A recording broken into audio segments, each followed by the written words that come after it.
sports. We are Baltimore. We are San Diego. Dodger Visions for a preview of tonight's game from Vince Scully. Well, storied Dodger Stadium, the scene on a Friday night. The crowd arriving, well over 40,000 expected for the first game of our three-game series. Dodgers and the Padres, National League West rivals. Cloudy night, cool, but ideal for players and fans if they brought a sweater along.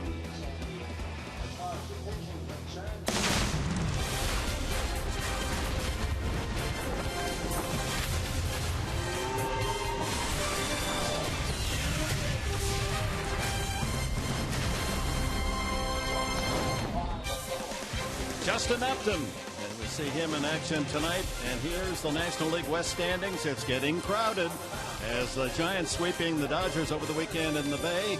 They are 1.5 behind Los Angeles. San Diego sits tied now with Arizona at 5, and Colorado's only 8 games back.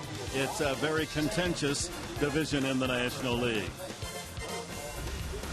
As we welcome you to Dodger Stadium, the Padres, after scoring only 3 runs in the 3-game series, 3 earned runs against the Cubs, and the Dodgers, 3 games in San Francisco, didn't score a single run. How about that? And good evening, everyone. A happy Friday to you with Mark Grant, Dick Enver. We're pleased to be here in Southern California, moved from San Diego here, and we'll wind up in Anaheim early next week. On the mound tonight, Andrew Kastner. He's 1-4 lifetime against the Dodgers. Can you get the poor man some runs?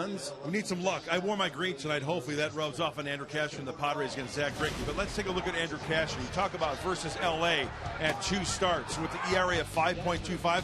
A lot of that has to do with Game 1 this year. He went 5 innings, 5 earned runs, 3 bad pitches to Adrian Gonzalez. Game 2, he went 7 innings, gave up 2 earned runs. If he can keep the ball in the ballpark, get a little defense behind him, we know that Andrew Kastner's got electric stuff. A lot of swing and miss stuff as well. It's all about getting ahead for the Texan right-hander. Zach Greinke is 5-1. His only loss, he gave up just 1 run. Get this, against the National League West, since he's been with the Dodgers, he's 22-2. So the Padres are going to win tonight. They're going to have to beat one of the best in baseball. It's a battle. It's going to be a battle in that batter's box for the Padres. Up till 2 strikes, then you're going to have to try to foul off pitches and then try to put the ball in play. But versus the Padres, 2 starts, the ERA .69. He's a strike machine.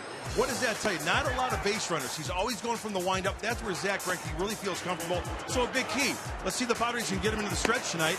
Multiple base runners, but he throws everything for strike. The fastball, the changeup, the curveball, the cutter. He dices and slices. Hopefully they can get to him tonight. Dodgers have never lost to the Padres with Greinke on the mound. He's 5-0 lifetime against San Diego. So we're set to go for the action, the first of a 3-game series.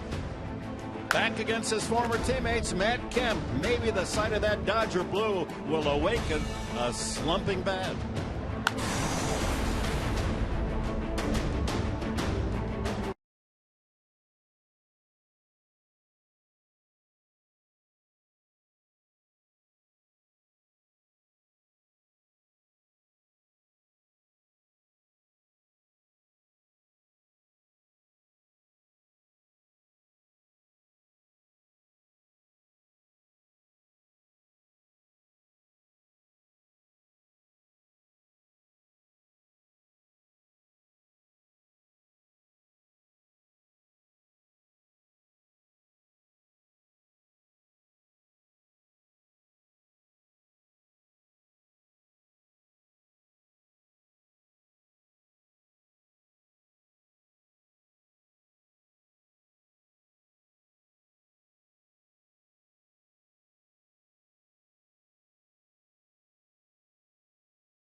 Welcome back to Los Angeles. Buddy Black and his team getting ready for Game 1 here against the Dodgers in this 3-game series. And the Padres trying to stop this 2-game losing skid. It's time like these that you rely on your leaders. And Buddy Black has been impressed with one voice recently, and that's Justin Upton, the way that he's embraced his leadership role. I talked to Justin about during these stretches, you got to make sure that you're vocal and don't shut down against your teammates. My style, come in and continue to do, what you're supposed to do every day to prepare yourself for the game, and continue to talk to guys. When things aren't going right, it's easy to come in here and shut down and not do what you're supposed to do and not talk to everybody. But try to keep the same mentality, be positive, and know that we're going to come out of this at some point. So Justin Upton leading not just with his bat, but his voice, and they'll certainly need the bat today in a tough pitching matchup. Andrew Cashner versus Zach Greinke. We got first pitch coming up from Dodger Stadium when we return.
Padres and Dodgers set to go at it again. They played 2 series, one here at Dodger Stadium, the other at Petco, and the Dodgers taking 2 out of 3 in each of those first 2 series. The Padres lineup is brought to you by Toyota. Solarte in the leadoff spot tonight, then Spangenberg, Kemp, and Upton their usual 3 and 4 slots. Derek Norris hits 5th, then Venable, Middlebrooks, Clint Barmas at shortstop hits 8th, and Andrew Cashner. Greinke set to work, and the 31-year-old sends the first one in there, and Solarte skies it back of shortstop, angling toward the line and giving ground to Van Slyke was Rollins, and there's 1 pitch, 1 out. And the veteran right-hander, Zach Greinke, scouting report brought to you by Verizon Wireless. He's a control freak. He is around the plate, very few walks, any pitch, anytime. He lives on the corners. These are one of the pitchers where you can keep count how many pitches he'll actually throw down the middle of the plate. Very, very few of them. Corey Spangenberg, average has dipped down to 224. Again, the Padres have never beaten Greinke. He's 5-0 lifetime, and his ERA A minuscule 1.58. He's allowed this year in the 2 games a 133 batting average. You just can't hit this guy. In fact, it's 5-1 against the entire league with a 3rd best ERA, 2nd toughest to hit, 184 average. Ground ball left side, a couple of hops to Turner and across the diamond for the out. 3 pitches, 2 outs. The defense for Los Angeles sets up this way behind Greinke. On the infield, Turner, Rollins, Kendrick, and Gonzalez around the horn. The outfield, Van Slyke in left, Peterson in center, Ethier in right field. Puig is still on the DL. Grandal, the former Padre, behind the plate for Greinke. 3rd fewest errors for these Dodgers as you take a look at them. 19 miscues behind Miami, Arizona, and Cincinnati. Grandal with 4 pass balls. 2nd most among National League catchers. Now, the Dodgers all last year, their longest losing streak was 3. And again this year, 3. Well, when you have a Kershaw and a Greinke, you're going to stop those losing strings. And then they had Ryu as well. Now he's out for the season with shoulder surgery. And McCarthy was going to be a good replacement. He's out for the rest of the year with surgery. But when you have at least now Greinke and Kershaw, you're not going to get many long losing streaks. Kemp, some polite applause as he was introduced, the former Dodger. 10 for 24 this year against his ex-mates. Just 1 home run, and that's over a month ago. Maybe these friendly confines will spark some long balls.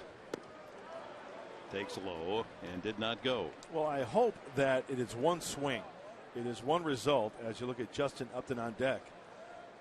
From Matt Kemp driving a ball to right center field. How many times, Dick, did we see him in a Dodger uniform square out right center field? That's the way they're playing him. And the infielder stacked up on the left side. An excuse me swing. And Gonzalez will flip to the pitcher Greinke. And that's about as easy a 1-2-3 first inning as you'll ever find. A handful of pitches and the Padres are out.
The Dodgers, here's their lineup, brought to you by Hyundai.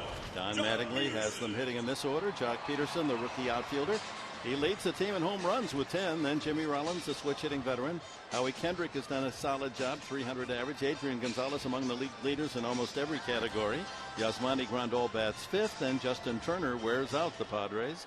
Andre Ethier's had great success against San Diego with Puig on the shelf. Scott Van Slyke hits 8th, and then Greinke, not a bad hitter himself. And the scouting report for 28-year-old right-hander Andrew Cashner. Strike one is so important with all of his pitches. We've seen him do that and master that secondary pitch. Will it be the slider? Will it be the changeup? Peterson takes a fastball for a strike. 94 on his first delivery. I think that's when Andrew Cashner's at his best, Dick. 94, 96. A little bit of movement as well. Line drive at the third baseman, Middlebrooks. Oh, that was hit hard, headed for the left field corner. One away, and the Padres defense brought to you by your San Diego County Ford dealers.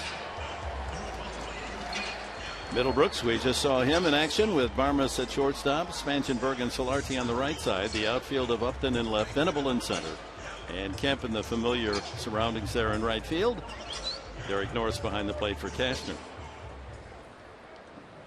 Will Middlebrooks, only one fielding error here into the 43rd game of the season. A strike to Jimmy Rollins, the switch hitting veteran. He's had a tough time getting hits here in that Dodger uniform, batting only .197. Fly ball lifted into the left field corner. A long run for Upton, and it's out of play. Just over that barrier down the left field line. So important. Keeping those number 2 guys, 1-2 guys off the bases with Kendrick hitting .309, and of course Adrian Gonzalez. We know the numbers for the Dodger first baseman. Jimmy Rollins, as Dick just mentioned, in 39 games, struggling. On base percentage, average. Homered against the Padres earlier this year, one of his 4. And Cashner ahead on the count. 2 strikes to the 36-year-old Rollins. A lifetime .267 hitter. And despite his slight build, 220 home runs for Rollins in Philadelphia. 1-2. Now the Dodgers, and it just is so puzzling to the fans, this tremendous lineup, have scored 2 runs the last 48 innings. 2. No runs in the last 31. Another foul, and the count remains 1-2. Well, Jimmy Rollins has put together a nice big league career. You saw those career numbers. Very solid at the shortstop position. Still kind of tough to see him in that Dodger uniform after seeing him in that Philly costume for so many years. That's absolutely right.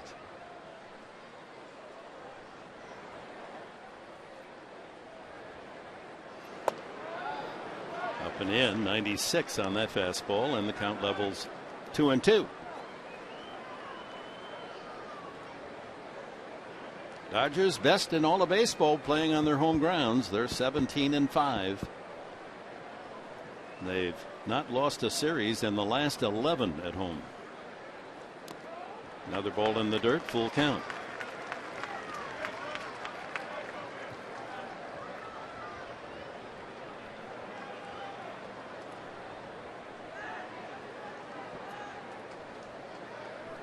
See Andrew here just challenge him with a good old-fashioned fastball away and keep it on the ground for a strike. Got him swinging. 97, a little extra giddy up on that fastball. First strikeout for Cashner. And look now at the keys to the game, folks. Brought to you by your San Diego Honda dealers. Keep LA in a slumber. I should have put Z after that.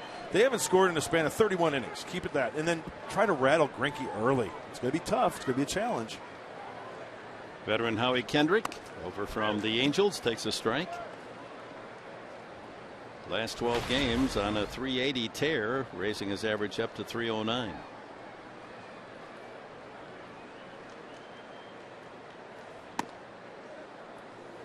Outside fastball. One of the few hitters that sees an orthodox defensive alignment. No shift on Kendrick. He hits to all fields. Late on that swing. Boy, that's a good slider from Andrew Cashner. If he can get out of this first inning with fewer than 15 pitches, I think that would be a job well done. And then look to frame number 2.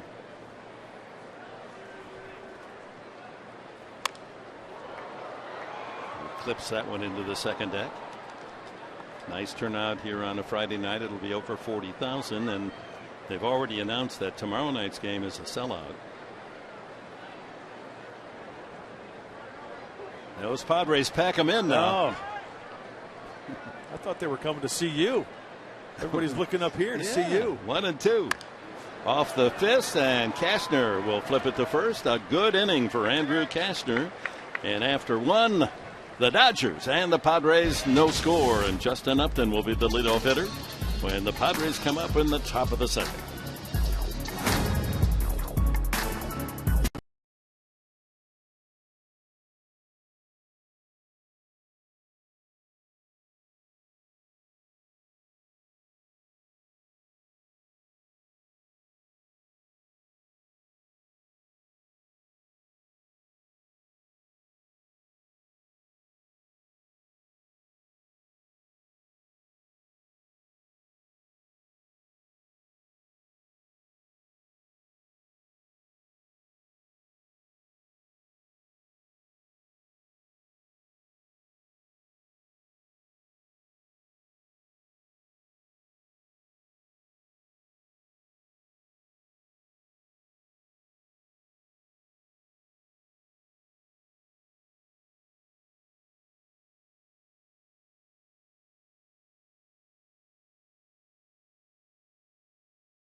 Degree Friday night.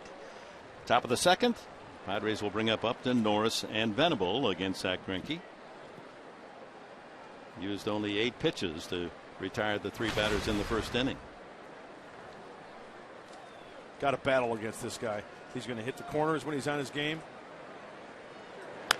Upton, first ball hunting, sends it to fairly deep right center. Peterson gives way to Ethier, angling in from right field as that ball dies and just medium deep right field. So the Padres, with Greinke a strike thrower, apparently their game plan is to go after that first pitch. That's 4 outs on 9 pitches. Yeah, and that might be one of the few mistakes you see Greinke make tonight. It was a first pitch spinner, a little slider it looked like up there, right down the middle, but just couldn't square it up. Derek Norris, solid season both with the bat and behind the plate. Amongst the league leaders in doubles with 15. Leading all catchers throwing out runners. And 19 extra base hits, by far the most by any catcher in the big leagues.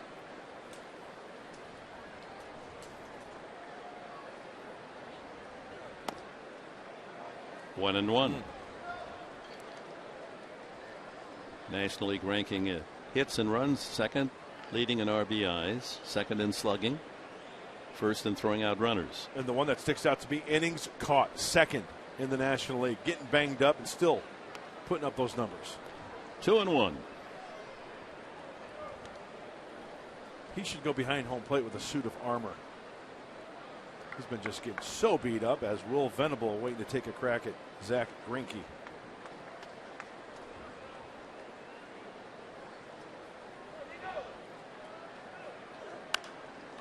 And it's 2 and 2.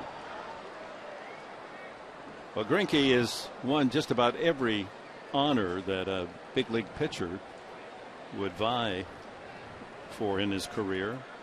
He's won a Silver Slugger award a couple of years ago as the best hitting pitcher. He's won a Gold Glove last year as the best fielding pitcher in the National League, and he's won the Cy Young Award when pitching in Kansas City. Strike 3 called on the outside corner. Greinke's first strikeout. That's when Zach Greinke is at his best. And prior to that pitch, he really wasn't hitting his spots all that well. But when he's got that low and away to the righty, knee high dialed in, it's tough. You got to either try to foul that ball off or rifle that ball for the single to right field as a right-handed hitter. Brings up Will Venable.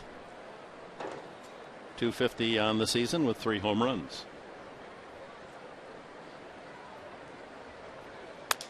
And a looper to left. That's going to fall for a base hit.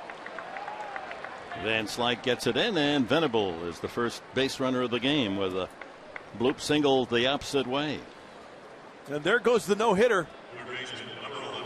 Will Venable will gladly sacrifice that bat. Sounded like it snapped all the way up here. He got a pitch elevated. Sure, it was in. Will might be thinking, you know what, this might be the only good pitch I get to hack at least right down the middle. Maybe middle in a little bit. And he dumps it into shallow left field for a knock. Venable hasn't done a lot of base running, a lot of base stealing this year. He's capable, as we all know, of 20 plus. Here with 2 outs and Middlebrooks at the plate. We'll see if he goes. Greinke has a good move. Fouled at the plate. Cutter. Venable with just 2 stolen bases on the season.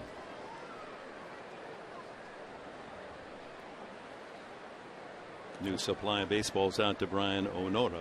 I think Yasmani may have gotten a piece of that foul tip as you take a look at the 80% of the career for Will Venable stealing bases. Brian Onoda taking some time as Yasmani kind of shook that last one off on that foul tip.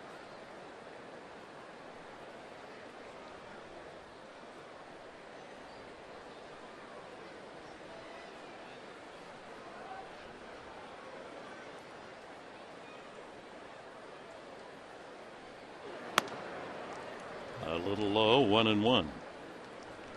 Well, Greinke is not overpowering with the fastball, just that he has every pitch in the book, and he seemingly can throw it all where he wants to blindfolded. Yep. He has such impeccable control. And he seems to be a little off in this second inning. Here comes a fastball away. Quick set there. Well, that was almost a quick pitch, wasn't it? Mm-hmm. Not much of a set at all. So 2-1 to Middlebrooks. 4 home runs for Will. They play him to right center. Big gap left center. Hit one there to the wall, and Venable could score. Here comes a slider. High fly ball, center field. Peterson waiting for it to come out of the gray. And the Padres are gone in the second inning. Dodgers will bring up Adrian Gonzalez to lead off the bottom of the second.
The second. Buddy Black said earlier today that when spring training started, there were 2 guys who immediately took hold of their leadership roles, and that was James Shields and Matt Kemp. He said what he really likes about Kemp right now is that even though he's not playing to his expectations, he doesn't shut down. He still gets on top of the guys in the clubhouse, in the dugout, yelling at them, trying to amp them up, which he says is a difficult thing to do when you're not happy with your own performance, but still able to provide kind of some confidence for the rest of the guys around you. Dick.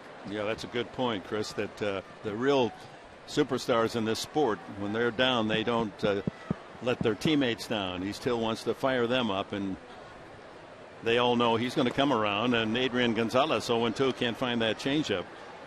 Gonzalez has just, well, what can you say, destroyed Padre pitching since leaving San Diego. And against the Padres' lifetime, hitting .335. This year, .500, including 6 of his 9 home runs. You know, that first outing for Andrew Cashner was a matter of 3 bad pitches and a 3-run second inning that boosted that ERA as you take a look at the career numbers versus Andrew Cashner. 3 home runs in that one game, very start of the season. Pretty good pitch there. 98 on that fastball. 2-2 to Gonzalez with Grandal and Turner to follow in the Dodgers' second inning. Shift on. And full count. Changeup.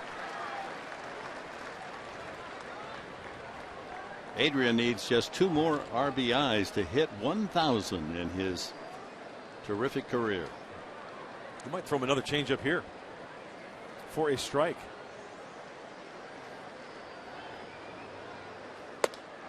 Nope, walked him to lead off the second. Tried to peck away with the fastball at 97, but missed. Catcher, number 9. That brings up Yasmani Grandal. Switch hitting Grandal has had an outstanding month of May, hitting .396, and his average a quite respectable .287 on the season. How about the on-base percentage for Yasmani? Over 400. All 4 of his home runs coming from the left side.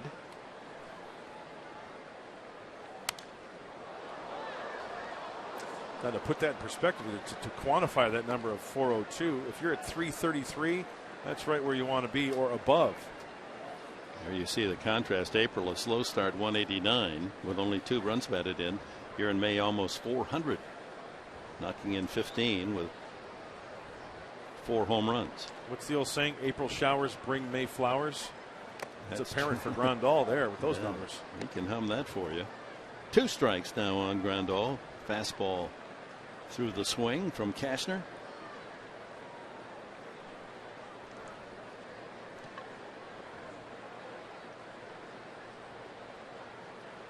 Infield looking for a ground ball chance at turning 2. High fly ball back of short, shallow left center. A long run for Venable, and Upton, neither man can get it. And everyone moves up 90. Grandal with the base hit. You couldn't have thrown it out there any better than that. Just perfectly between Upton, Venable, and Barmas. And that's a ball that's hung up there long enough where that ball's got to be caught. As you take a look, Will Venable, he's got a beat on it. He moved to his right a little bit. Upton wasn't sure about Upton. Didn't get a good read on him, whether he moved back, held his ground, or moved to his left, but falls in between all 3 of them. The Bermuda Triangle. Yeah, it looks like Upton went to his left a little bit before he retreated back. That ball's up there long enough to where it should be caught. So the first 2 men on with a walk and a bloop single. And here's Justin Turner, as the Dodgers try to end the scoreless inning string that has run out to 32 straight without a run. Turner, always tough against the Padres, former Cal State Fullerton star. He's a legitimate hitter. 2-0. Just goes to show you, Dick, on that last hit to left field, how important it is for that first step for an outfielder. And I just think that Justin Upton just kind of got caught to where he went to his left a little bit. Maybe thought that ball was hit a little harder than it was, and then couldn't make up the difference for the catch. Now the leadoff walk, getting the Dodgers started here in the second. Gonzalez at second now. Ground ball to third, could be 2. Middlebrooks goes to second for 1. Back to first base. A double play made to order around the horn from Middlebrooks to Spangenberg to Solarte.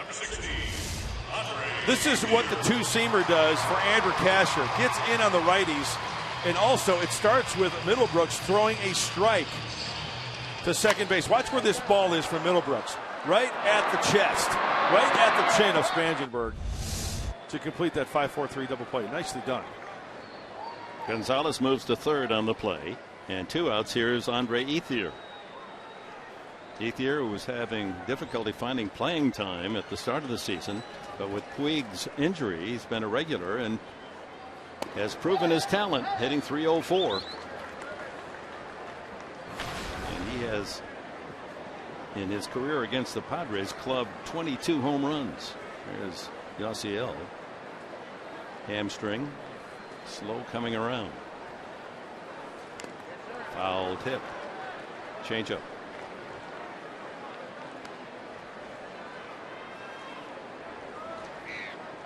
Most consecutive innings without scoring a run. The record is 35 innings of whitewash way back in '62.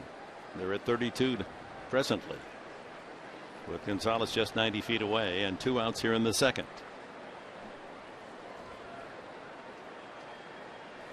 Fly ball to right field. It's hit well. Back goes Kemp and makes the catch on the run. Well struck by Ethier. Kemp read it perfectly off the bat, and the Dodgers denied again. It's now 33 straight scoreless innings. Well, Kemp, as we mentioned, he knows what's there in right field at Dodger Stadium.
Right-hander Zach Greinke, he's got 5 pitches, but we're going to concentrate on 2. Look at the trajectory and the placement of the fastball. Now, when you counter with the curveball, look at it's got that hump in it. The curveball, when you're looking for the fastball, you get the deuce. When you're looking for the deuce, you get the heater. But the main thing about Greinke, every delivery is the same. He repeats his delivery, same arm slot every single time. He does not deviate away from that. That's what makes him so successful. Farm is .245 on the season, but hitting .438 against Greinke, the best batting average of any Padre in the starting lineup tonight. Cashner to follow, and then the top of the order, Solarte. Each team with a hit. Scoreless here as we open the third.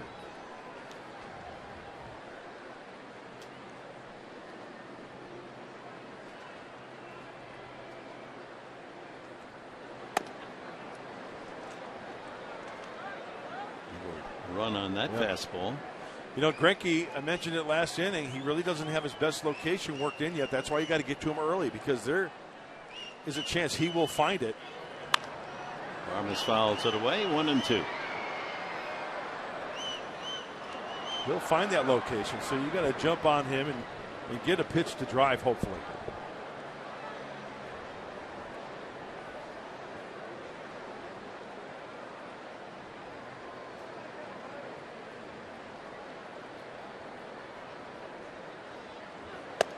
Struck him out. Second strikeout for Zach Greinke. Brings up Cashner. Well, the Giants, after mowing down the Dodgers 3 consecutive shutouts in the series up north, have gone to Colorado, and their pitching continues. They're leading 7-0 tonight in the 7th. Will anyone ever score against Bruce Bochy's pitching staff? Well, when you've got Bumgarner, you've got Hunter Pence now playing every day back in the lineup. Kastner has 3 hits this year. And he hits that ball very well to deep right center field. Peterson going back to the warning track to make the catch. Kastner gives it a good ride the opposite way, but a long out it is. Number 26, Henry Solarte. Brings up Solarte. Thought maybe we were going to see a Bumgarner-Kershaw matchup there with Kastner taking Greinke deep, but not the case. Got under it a little bit too much. Hit it very well. Solarte flied to left his first time.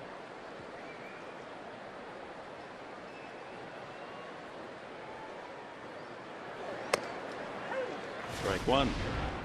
Madison Bumgarner in the right-handed batter's box. Kershaw even said, too good of a pitch. I should give that guy more respect. I got to make a better pitch, and Bumgarner sends it down its way, the left field line for the home run. That's a good-looking swing.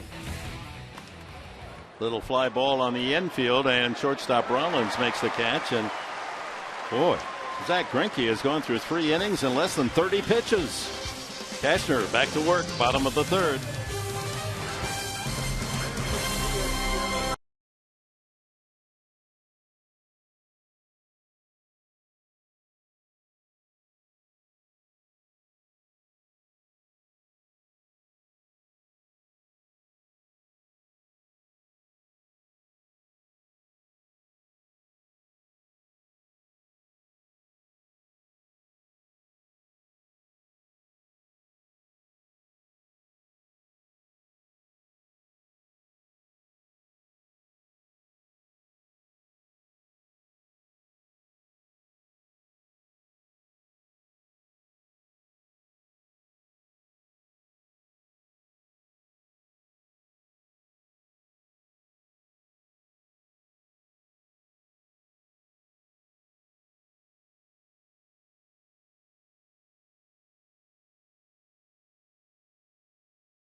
Your San Diego Lexus dealer. By Petco, what we feed them matters. By Sony, the leader of 4K Ultra HD. And by GMC, precision matters. Boy, Zach Greinke getting 3 innings in the books on 26 pitches. And here on that last swing, watch what happens on the follow through by Solarte. I will show you as this first pitch to Scott Van Slyke opens the 3rd inning. Here it is again. Comes back around and takes the front of the mask right off Grandal's head. To show you the talent of this Dodger lineup, here's Van Slyke, their number 8 hitter with a .304 average. Ground ball left side, deep in the hole is Barmes. Long throw in time. Good play by the veteran shortstop, bracing and gunning across to get Van Slyke. Oh, Clint Barmes does so many things well defensively. He charges the baseball, he gets rid of it quickly. He can go to his right. Now here's the key. No chance for a crow hop. Step, plant, let her rip, and that's a strike to Solarte. Very nice play. Zach Greinke who has hit over 300 in the season, won a Silver Slugger, but batting less than that this year. You saw his career average this year. He's 2 for 16.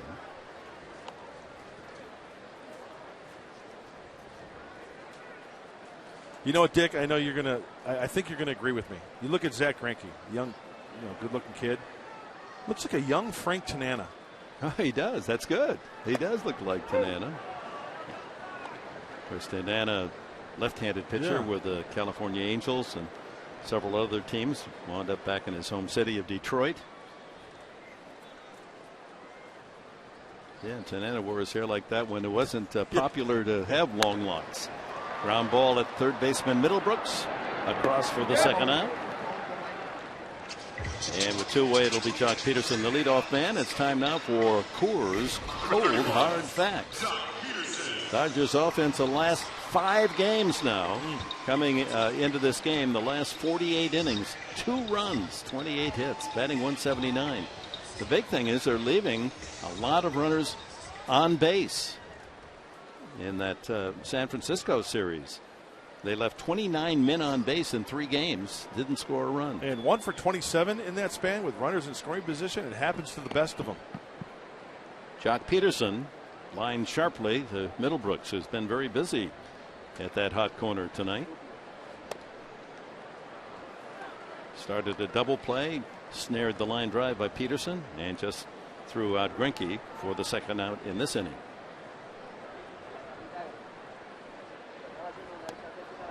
Changeup has been effective for Cashner. He's got a good one. The key for Andrew is stay on top of that changeup. Don't work underneath it. Stay on top, throw it just like the fastball, and you'll get that result. Peterson, just 23, grew up in Palo Alto.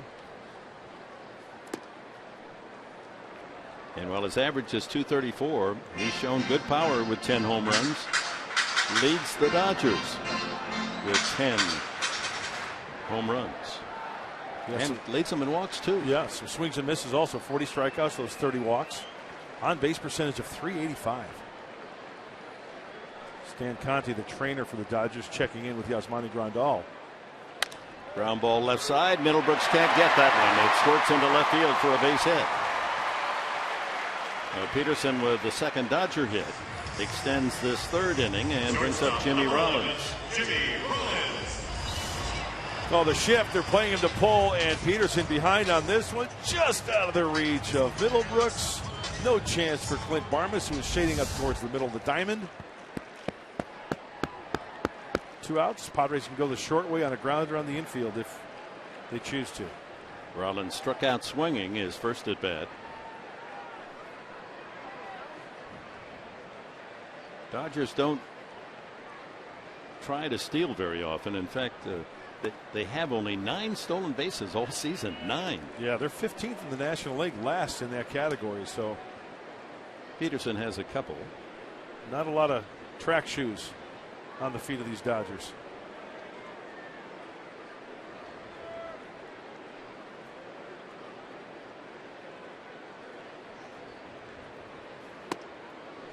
One and one. Howie Kendrick on deck for the Dodgers here in the bottom of the 3rd.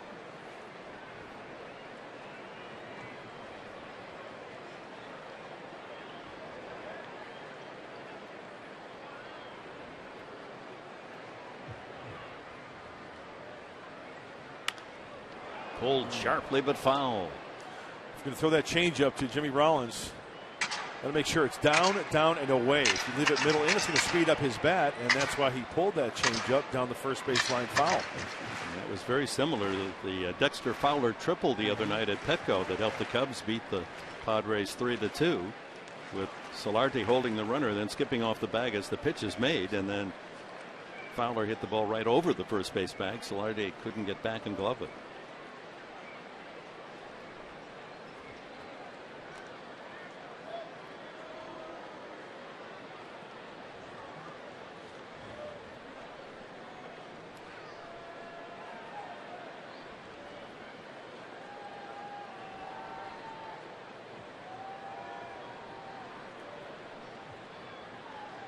Big crowd, but very quiet. Not much to express thus far. I think that could be a key to the game, right? Keep the crowd out of the equation. Keep them quiet, just like the bats for the Dodgers recently. Tomorrow night, same time here on Fox Sports San Diego, 6:30 for Padres Live, the pregame show. It'll be Ian Kennedy against Mike Bolsinger. Bolsinger has filled the void by the injuries. Fly ball to right field, shallow, a long run, and Kemp makes the play. A couple of dandy defensive plays by Matt Kemp in right field. He needed all his speed and stretch to come up with the final out. Yes, sir. And Matt Kemp will be up in the top of the 4th inning when we return to Dodger Stadium.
As we go to the top of the 4th inning, it'll be Spangenberg, then Kemp and Upton against Greinke.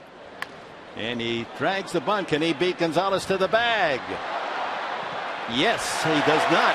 Gonzalez be able to make the diving tag. As the diving Spangenberg trying to skid under Gonzalez, but that long arm of the law with the big glove, and Gonzalez makes the tag. Pretty good bunt. Absolutely, and he stayed in the box a little bit too hard. Yep. The dive.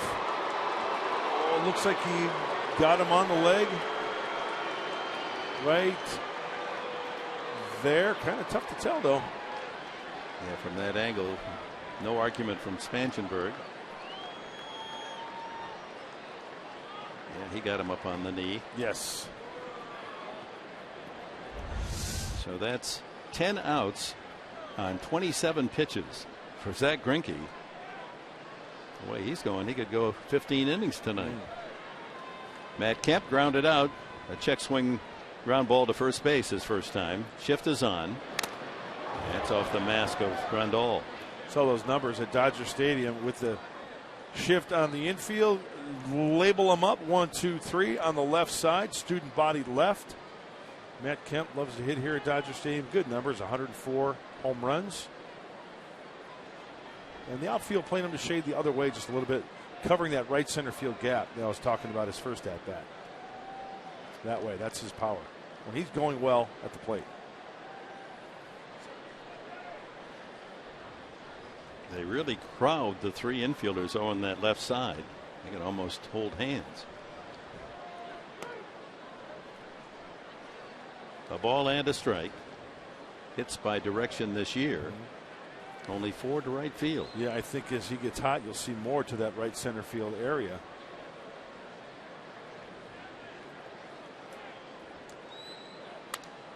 Late swing. And Greinke ahead again on the count, 1-2. No excuses, but facts are the facts, ma'am. In 42 games so far this year, the Padres have only played 8 games, 8 against a team with a losing record. Where are those teams? Yeah. Are they all winning teams that play the Padres? Somebody must be losing. Yeah. Ground ball into the shift. Right there is Rollins. And he gets Kemp by a half stride. He got down the line very nicely, Matt Kemp. Long strides. Number 10. Gets him by a full step. All started by that first pitch from Zach Greinke. Is he trying to consistently keep it away? You betcha. Strike one, outside corner. There's a changeup. Good take by Matt. Once again, off the plate. And there's the changeup that leaks down. But that's the key. He kept it down. Keep it on the ground for the ground ball. Justin Upton, the Padres home run and RBI leader. Numbers quite similar to that at Atlanta last year. A line drive base hit right field.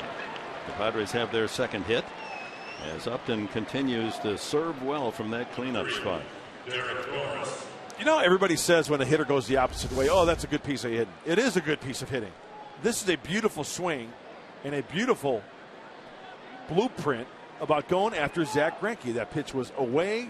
That's what his bread and butter is. But Upton just peppers that ball to the right side rather than trying to pull it. That was beautiful. Each team now with 2 singles. No score. Top of the 4th, 2 outs. And Derek Norris took a 3rd strike the first time. Upton, the Padre leader in stolen bases, so Greinke keeping an eye on him.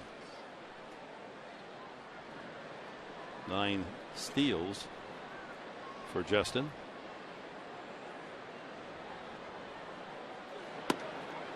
Outside, ball 1.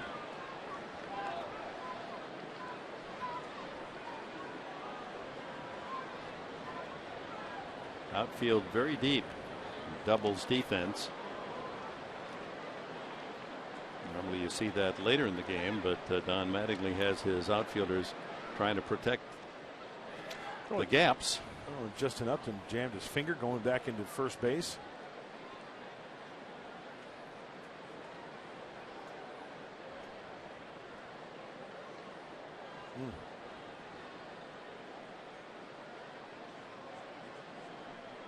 He doesn't wear the glove. He just uses the glove to keep his fist clenched.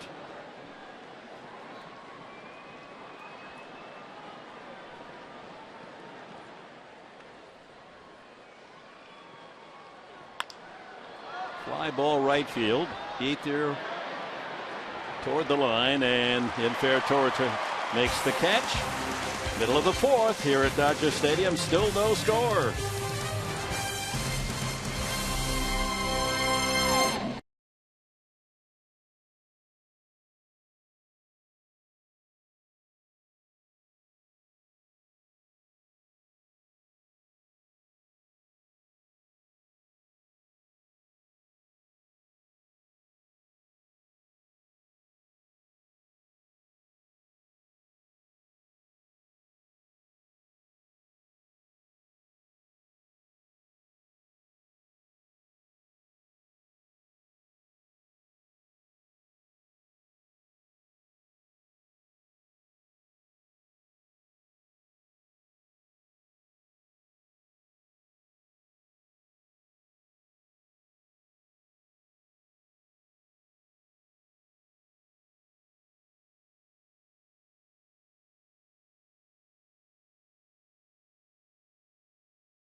History, May 22nd, 2006.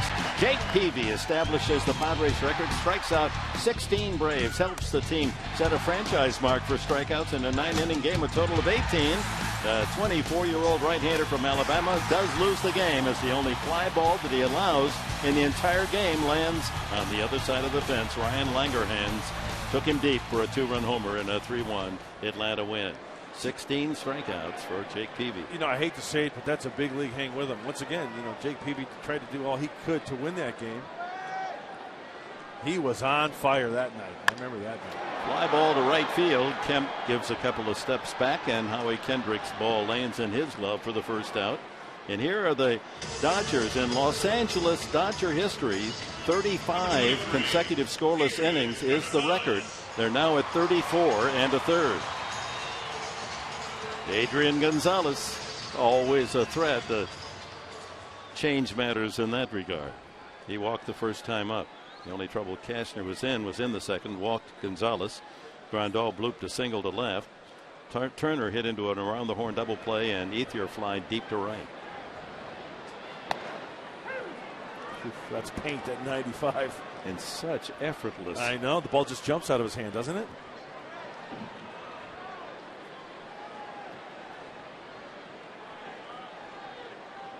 Shift on. Spangenberg out in right field. Deep drive to left field, but Upton is there near the line for the second out. Looked like he put a wrinkle in that one. Maybe a slider, backdoor slider. And it's worth another look as Andrew tries to go down and away. Let's check it out of the hand. Yep, slider spin, down, and Adrian working underneath it. And what do you know? Upton over there to squeeze it for the out. He hit his spot, therefore the ball was hit to left field. Grandal sent a soft fly ball between a trio of Padres. Shortstop Barmas, left fielder Upton, center fielder Venable, and it fell between them for a base hit back in the second. One of 2 hits allowed by Cashner, the other Jock Peterson. A ground single to left. Big wave and a miss on the changeup. Former Battery last year. Cashner now working against Grandal rather than with him.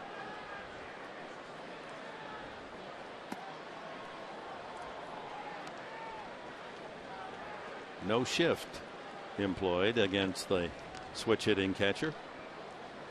So the Giants finally give up a run in that 7th inning. The Rockies got 3. Giants 1.5 behind the Dodgers starting tonight. It was a couple weeks ago where the Rockies, they're already printing up playoff tickets, weren't they? Kidding. Remember how well they were playing? Yeah. They've come back down to earth, huh? Well, they haven't. How about Arizona? They're playing much better. They're now tied with the Padres. Yeah. Only 2 games under 500. With the Rockies, didn't they lose like 12 in a row? 11 or 12 in a row? That's right.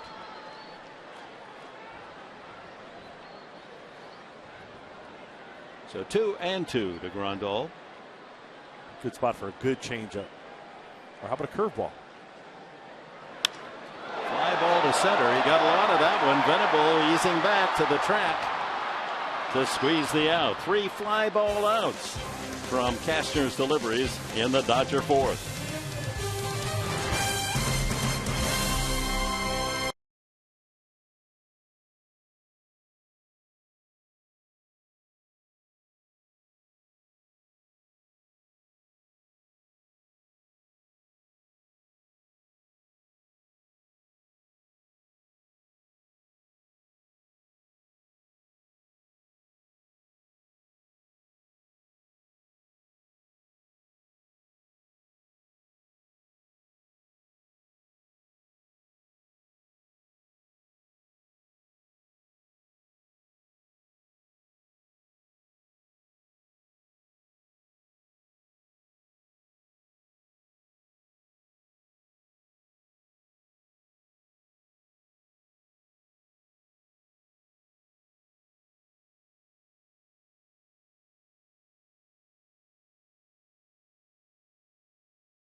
right, thank you, Mike. No score. The Dodgers have now equaled their all-time string of futility in terms of scoring runs. 35 consecutive innings without scoring a run, and that matches the 1962 team. A.J. Ellis is the new catcher. Grandal took that one swing off the bat of Solarte in the mask, and he's also taken a couple of foul tips as A.J. Ellis now replaces him. And here's the follow through of Solarte into the mask. And he also took a foul tip directly in the mask, so the combination of the two has forced a change behind the plate for Don Mattingly. Insert A.J. Ellis in Grandal's spot in the batting order. And usually the backup catcher is one of those bench players you hang on to the last possible moment in a game. If there are extra innings or you have to make a double switch. Because if something happens to your backup catcher, now you've got to go to somebody unfamiliar with that critical position. And Greinke's so good he might catch himself. That's right. Will Venable starts things for the Padres here in this scoreless game. We're in the top of the 5th already. Venable looped a single to left field his first time. Totals identical. No runs, 2 hits, no errors for the Dodgers. No runs, 2 hits, no errors for the Padres.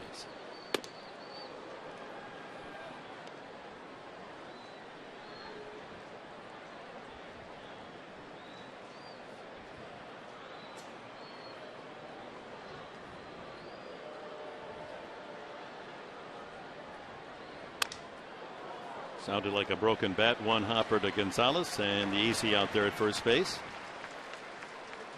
And a check of our standings, the National University standings. In the NL West, the Dodgers, who had a lead of up to 6 games this year, down to 1.5, with the Padres in Arizona sharing a spot 5 back, and Colorado 8 behind L.A. Well, you know, it's so frustrating as a fan. You look at those standings, you look at what the Dodgers did against San Francisco. They got swept. A chance for San Diego to make some ground, but lost 2 out of 3 with the Cubs. Then you go beyond that, the Washington National Series, losing 3 out of 4. But hell, plenty of baseball left.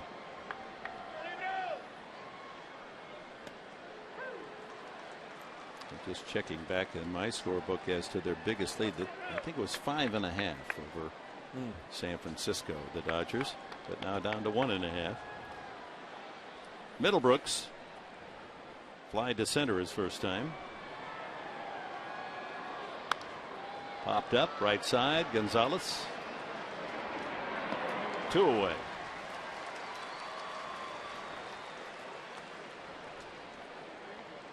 National League rankings for the right-hander Greinke. Tied most wins with 5. James Shields also with 5. We're going to see him on Sunday for the finale of this 3-game series. ERA 3rd best at 1.52. Opposing batting average 184. I think this man isn't talented. Once he finds a groove, he is tough to get to. Well, he's lost only 1 game this year, and that was his last outing against Colorado. And for heaven's sake, he gave up a run. And it's unbelievable, isn't it? He deserved to lose. Yeah, left the game in the 7th inning, trailing 1-0, and that was his only defeat. Barmes has struck out his only at bat. Those first 2 pitches, a 1-1 count, those pitches are almost identical. Look at that. Number 2 covering number 1, and didn't get the call on the first pitch. Barmes getting a start at shortstop tonight because he has enjoyed some success against Greinke.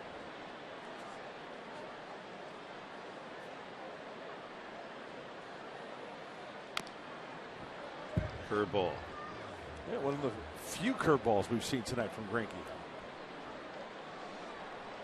Entered this 5th inning having thrown only 34 pitches, and now just 43. That's hitting your spots. That's putting the ball in play early. Almost nicked Barmes there. When you look at that pitch count.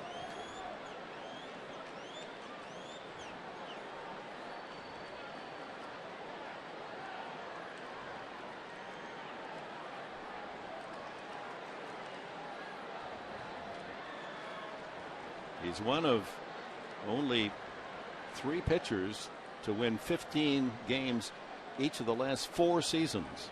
He's with Kershaw and Scherzer, the other 2. No, full count, a rare 3-2 count with Greinke on the mound. He'll be a free agent at the end of the year.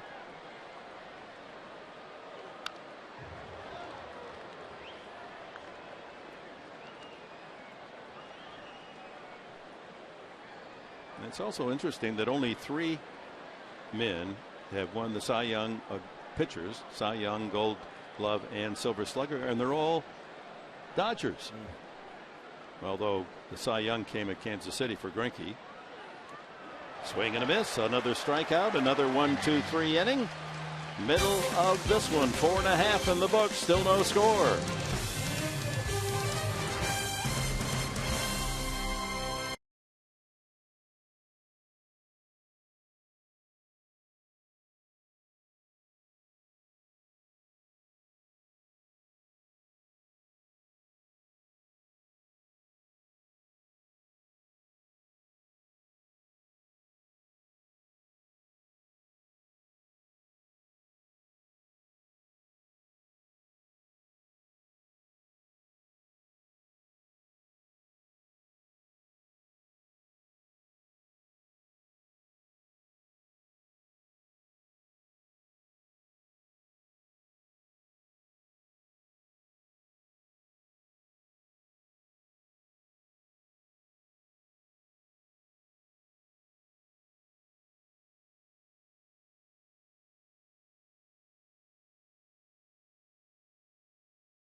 Score. And a few innings ago, you saw Corey Spangenberg try and bunt his way on, and his speed is one of the things that Buddy Black loves about him.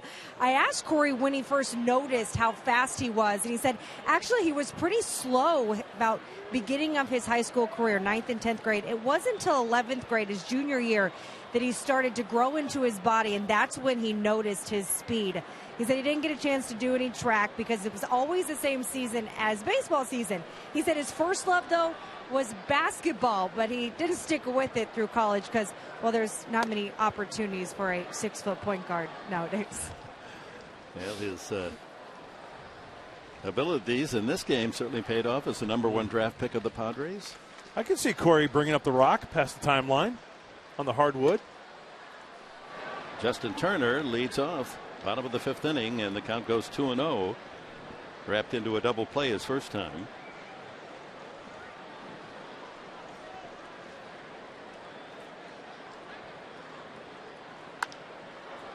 That one flares off to the right now to play. Well, we have been emphasizing, because it is remarkable that the Dodgers have tied their Los Angeles Dodger record of 35 consecutive scoreless innings. But what we're overlooking again is Andrew Cashner. In the last 5 games plus 5 innings of this game, his teammates have given him a total of 2 runs. 2 in 5.5 games. 2-2 now, the count to Turner. And once again, it goes back to what we were talking about, the run support in our pregame show. That's something that he cannot control. Lowest run support in the National League. And very near the top. Garza there at 2.42 per start, and Cashner 2.5 runs per start. But even worse here of late, with only 2 runs in 5.5 games. Did he go around? Guess not. Full count down to Turner. Kastner has walked one. That was Gonzalez to lead off the second inning. Let's check it out, because you know what? No, he didn't go. Because if he did, as a catch, you got to go back and get that ball, just in case if they appeal and they say he went. That's a live ball, but wasn't even close to going. Pulled foul past third. Turner, Ethier, and Van Slyke, 6, 7, and 8 batters for the Dodgers here in the fifth. 2 hits. Jock Peterson a single, ground single, left field in the third, and Grandal a bloop single back in the second to left field.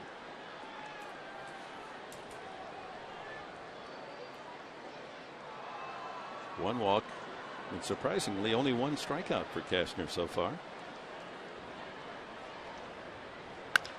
Up the middle, base hit. Oh, Turner, and the ball is bobbled by Venable. The throw to second, way offline, and on the air, Turner takes second.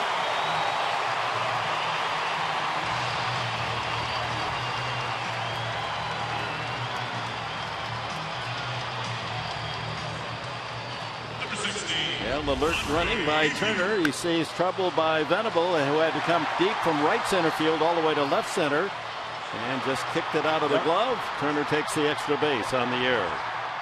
That's why as a base runner out of the box, you go full bore. A ball hit to that area, you could go halfway to second base and turn on the brakes and retreat back to first. But once you see daylight, you take the extra 90 feet. So with no one out, Turner at second, and Ethier hit the ball deep to right field his first time, the batter.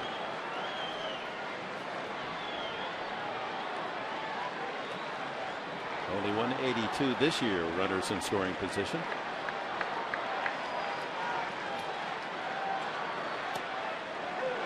At the knees, 95.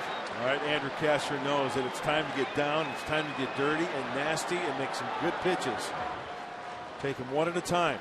You can't get a strikeout until you get 2 strikes. Have him hit the ball on the ground. Keep that ball in front of the runner. Now you go for the strikeout here. Nice.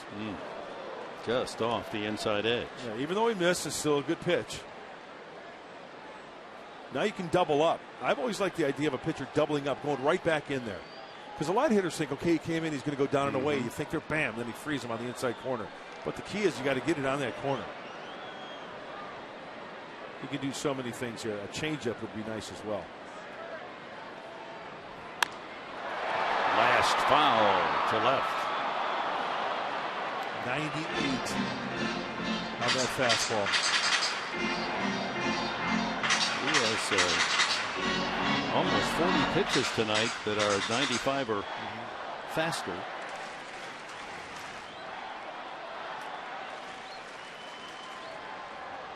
Turner at second base on the single and error, leading off this bottom of the fifth inning. No score here at Dodger Stadium. And that one taken low, just did check. 2-2.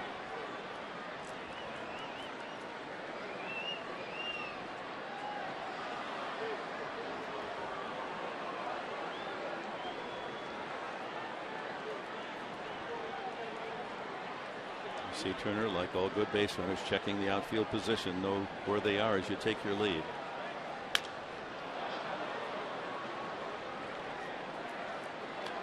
This is a battle right here.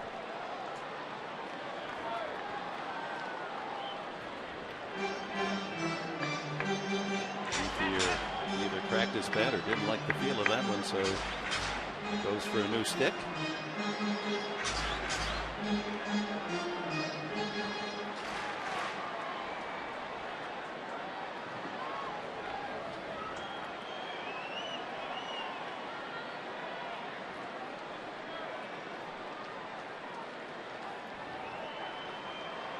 Two and two the count.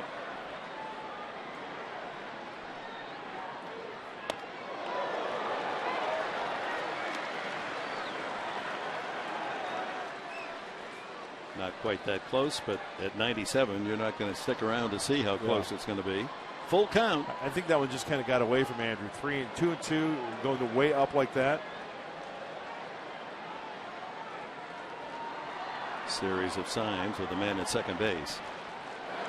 And a line drive right field, fair ball. So the scoreless string ends as Turner comes around for the first run of the game. Ethier's double. It's 1-0 Los Angeles.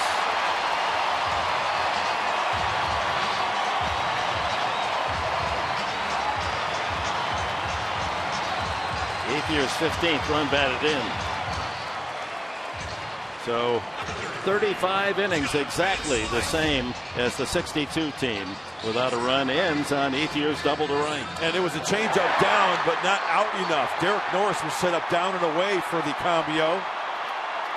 Speeds up the bat of Andre Ethier, and he keeps it fair. It was down, just caught too much of the plate.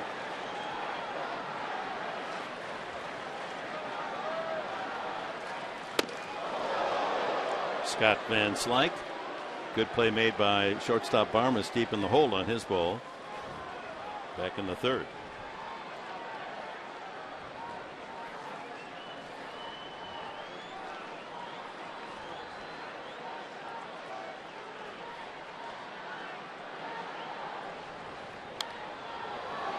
A slider.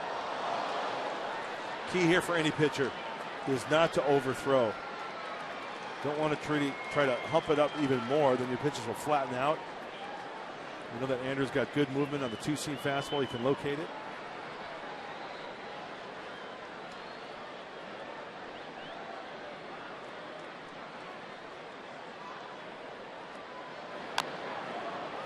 Check swing foul at the plate.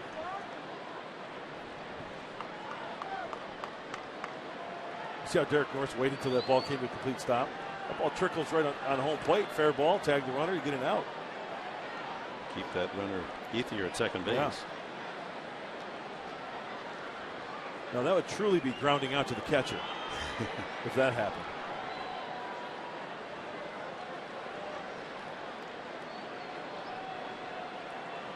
A ball, 2 strikes the count. Back inside again.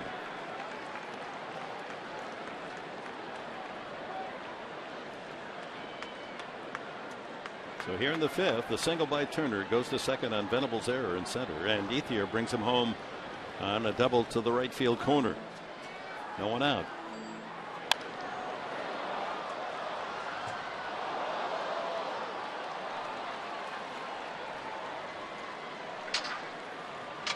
So we hope you'll be with us game 2 of the series tomorrow night, 6:30 our TV time here on Fox Sports San Diego. Ian Kennedy will try to level his record at 3-3 against Mike Bolsinger, who is 2-0 with a 1.04 ERA. Another foul. Then on Sunday, 12:30 is our TV time. James Shields trying to make it 6-0 on the year against Carlos Frias. He has electric stuff. Young man is 3-1. See where Andrew Castro is trying to bury that pitch right in here to Van Slyke. He's trying to tie up those hands right in there and not get him extended on this part of the plate here.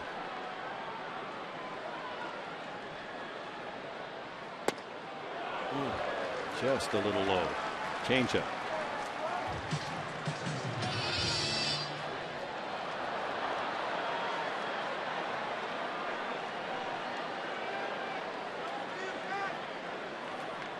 Pitcher Greinke is on deck. Off speed here probably. Nope, fastball. Van Slyke staying alive. Fouling off pitches. That's just a protective swing.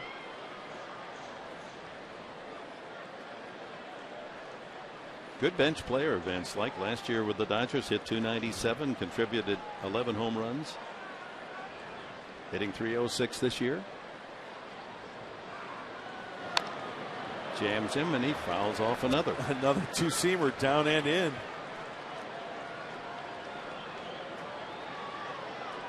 Doing a manicure job on Van Slyke.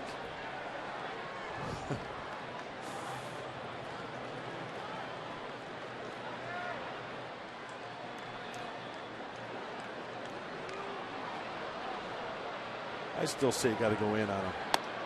Swing and a miss, strike 3, a breaking ball. Nice slider. Just the second strikeout for Andrew Cashner tonight. He's been striking out a man per inning this year. After about, what, 7 pitches in the 10th dig inside, Andrew Cashner gets on top of that slider and opens up the front hip, the front shoulder. Watch it open up, and then the bat just kind of drags, and the change in the speed, the depth that pitch gets Scott Van Slyke. Greinke grounded to third his first time. Yeah, don't take him for granted. Got a pitch to him.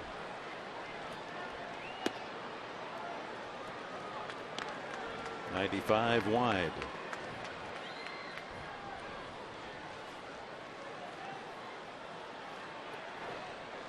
Eighth year with the RBI double to break this scoreless deadlock. Bottom of the 5th inning.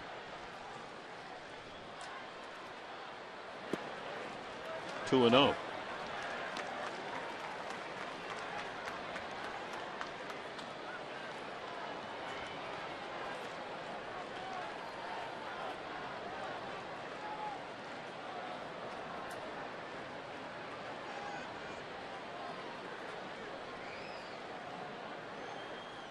Greinke hit .328 2 years ago, earning that Silver Slugger. Good cut there. 2 and 1.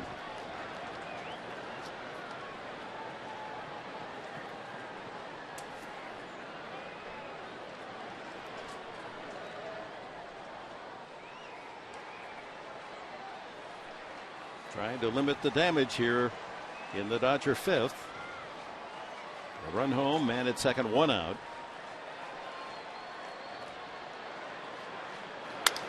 Broken bat, 1 hopper to the shortstop Barmes, and the easy out at first. And that'll bring up Jock Peterson, and time now for our T-Mobile game changer. Jock Peterson.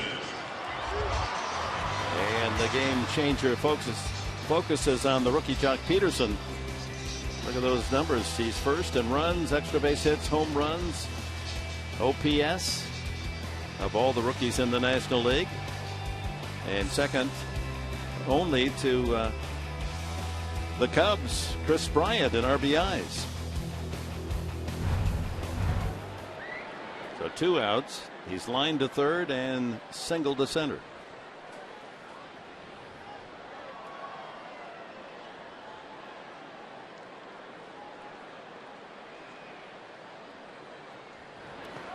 Good nice stop. Yes, that was good by Derek Norris. Well, one of the reasons the Dodgers were able to make the trade with the Padres and send Matt Kemp down to San Diego was the fact that they knew this young man was going to fill a gap in the outfield. He was a 30-30 producer in the Pacific Coast League, 30 home runs, 30 stolen bases last year. His average only .234, but 10 home runs. That's in there. Change up.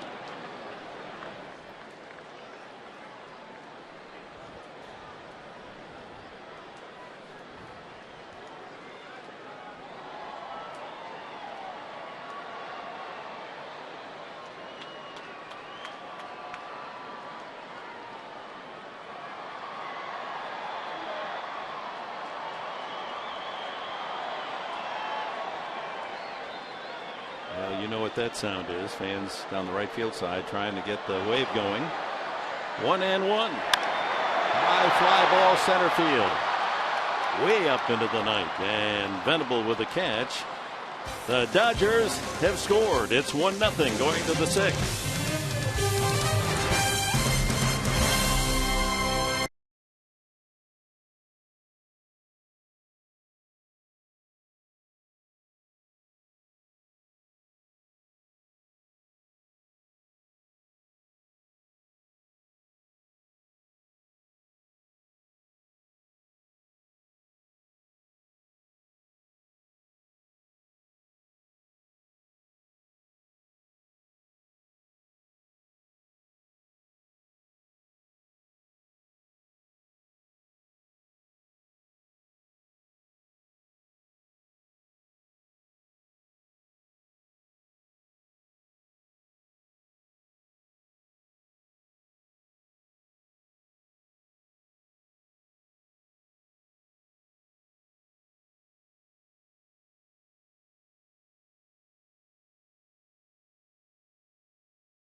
by Sequan Casino, only 30 minutes from Petco Park.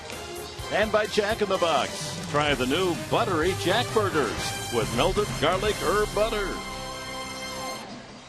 New menu at Jack in the Box, huh? Hopefully the Padres can order up some runs this inning. Well, we swing to the Padres' run futility. They haven't scored since Justin Upton's 2-run homer in the 4th inning back on Wednesday. So 19 straight scoreless innings for San Diego as Kastner leads it off here in the 6th. Pops it up. Flew deep to center field his first time. And second baseman Kendrick squeezes the first down. 48 pitches is all Greinke has been required to throw here, and he's got one out in the 6th. Jan Solarte has flied to left and popped to short.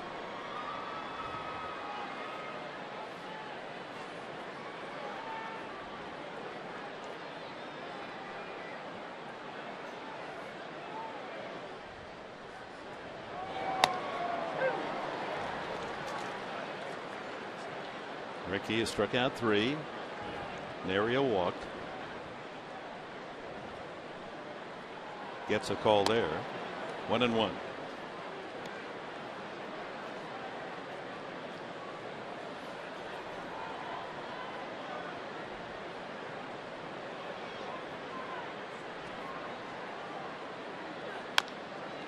So the run scored by the Dodgers because of Venable's error is unearned.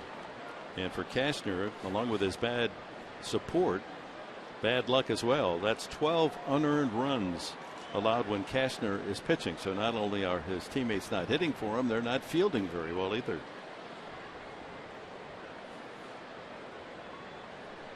One and two. Rip fair past the dive of Gonzalez into right field. Ethier scrambling to get it. Solarte on his way to second. Here comes the throw. He's in there. First extra base hit for the Padres tonight. Solarte with a double into the right field corner. One out. The Padres have the tying run in scoring position. Creating a little excitement here in the 6th inning. Top of the order, one out, and that was a slider that just hung up there. That was the old cement mixer. Adrian Gonzalez, you hit it in his area, he's going to get it, but just out of his reach. And the tying run is in scoring position. So the grimace from Gonzalez, he figures he should get everything. Spangenberg grounded out and was out trying to bunt his way on. Strike one.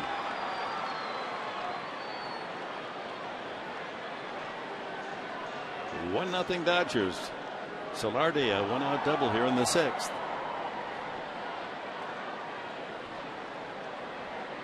After Spangenberg, Matt Kemp.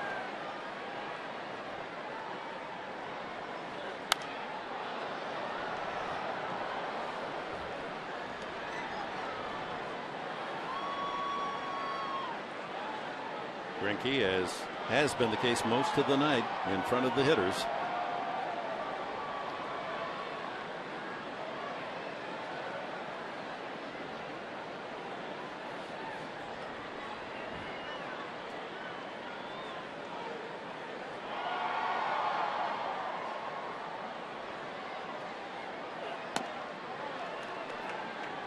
Fastball outside.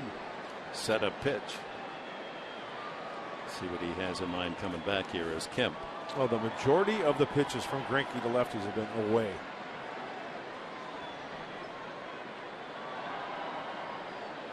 And they play Spangenberg to hit away.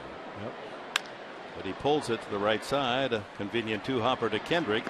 With the second out, over to third goes Solarte. And it'll be up to Matt Kemp. Well, in honor of Memorial Day weekend, fans, Fox Sports proudly supports Folds of Honor. You've seen the pins that we're wearing on our coats tonight. It's a mission of providing educational scholarships to the families of military members who have been killed or disabled while serving our country. For more information, visit foxsportssupports.com. There's the Fold of Honor. We'll be honoring our heroes throughout this Memorial Day weekend. So Kemp grounded out twice. No one in this ballpark would like to come up with a base hit any more than Matt Kemp right now against his former teammates. It's been a sluggish May. And he flies that foul off to the right.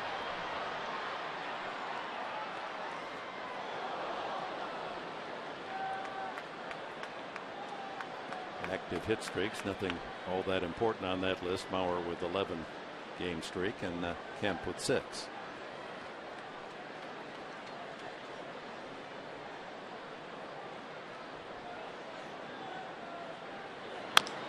Chopped, and look at Greinke. That's why he won the Gold Glove. That might have been a base hit if he doesn't get to it. And the Padres leave the tying run at third. We've completed 5.5, and the Dodgers lead 1-0.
All right, Mike, thank you very much. It's the last of the 6th inning. 1-0 Dodgers. Jimmy Rollins to lead it off against Cashner. Yeah, it's in there. A fastball, 1-1. Rollins, Kendrick, and then Gonzalez for the men in blue tonight here in the 6th. Rollins has struck out. Good play made. A diving catch by Kemp in right field the last time. And this one pulled right to Spangenberg. A nice big second hop for Spangenberg. That's room service. One out to Howie Kendrick. Howie Kendrick. With the unearned run scored tonight, that's 12. Cashner, and nearest major leaguer is Jonathan Neese with 8. I mean, you look up hard luck and you're going to see Cashner's picture on the cover. Saw Jesse Hahn, former Padre, on that list. That's 7. Now with Oakland. Well, Oakland is leading the world in errors this year. Kendrick, reliable hitter. He's batting .380 the last 12 games. 2-0. He especially has been effective, Kendrick, here at Dodger Stadium. His home batting average is .372. That's a strike at 93, so the velocity down a little bit from the 95 to 98 earlier in the game. He'll create a little movement by doing that. Andrew will.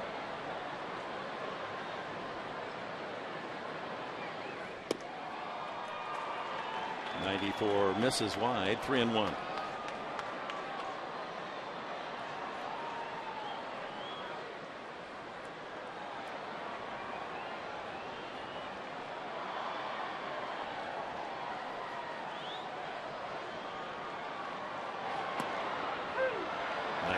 At the knees.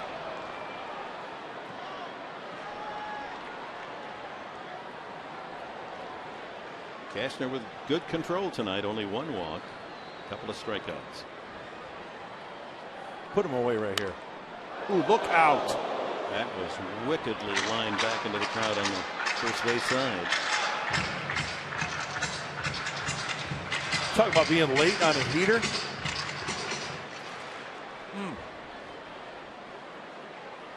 Now, if he can't pull that ball on the outside part of the plate, you counter with the fastball in. Good luck trying to get that bat head out in front to keep it fair or catch up to it. Another foul. Pitch count now at 95 for the big right-hander from Texas.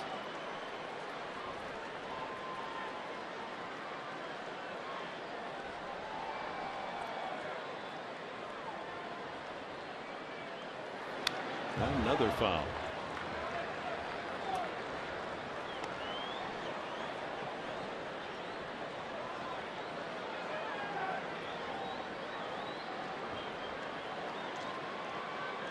To 5, the Giants lead, and apparently rain has landed in Denver. That's a tough time to halt a game. 9th inning.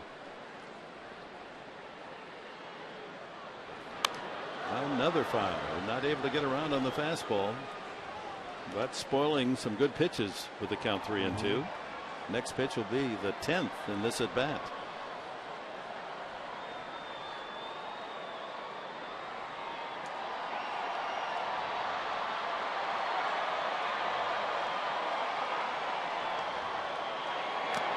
Finally got him. No, he got a piece of that as well, in and out of the glove of Derek Norris. Oh, that's one of those plays that you can't practice. It's just luck of the draw. That ball sticks in the glove. Two-seamer. On the butt of the glove.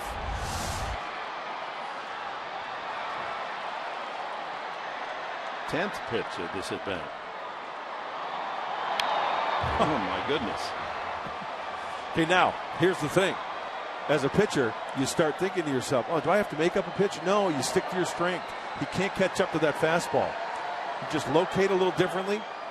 What looks like a fastball but comes in softer, a changeup. Will he be willing to try to throw a changeup here? Or is he going to stick to the strength of the fastball? 12th pitch of this at bat. Well, he shook off 3 pitches from Derek Norris. He knows exactly what he wants to throw here. I'm guessing it's going to be maybe a slider. Nope, fastball. Swing and a miss, and finally Kendrick strikes out on the 12th pitch of that at bat. 3rd strikeout for Cashman. Fastball at 97. Here it is. See how far you can hit it. 4-seamer. 97 on his 100th pitch of the night. That's a good sign. Adrian Gonzalez has walked and flied to left.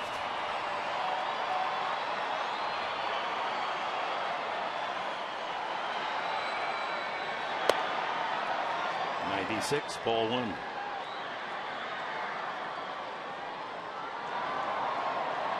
Leading the Dodgers in runs scored, hits, doubles, RBIs, 32. Deep but way foul down the left field line. Kevin Quackenbush, Frank Garces. The right and left-handers in the Padres pen. Willie Blair out there, the bullpen coach. Change-up foul back. Boy, that was right in the heart of the plate. Yep. Gonzalez stares out at Cashner as if to say, give me another one of those.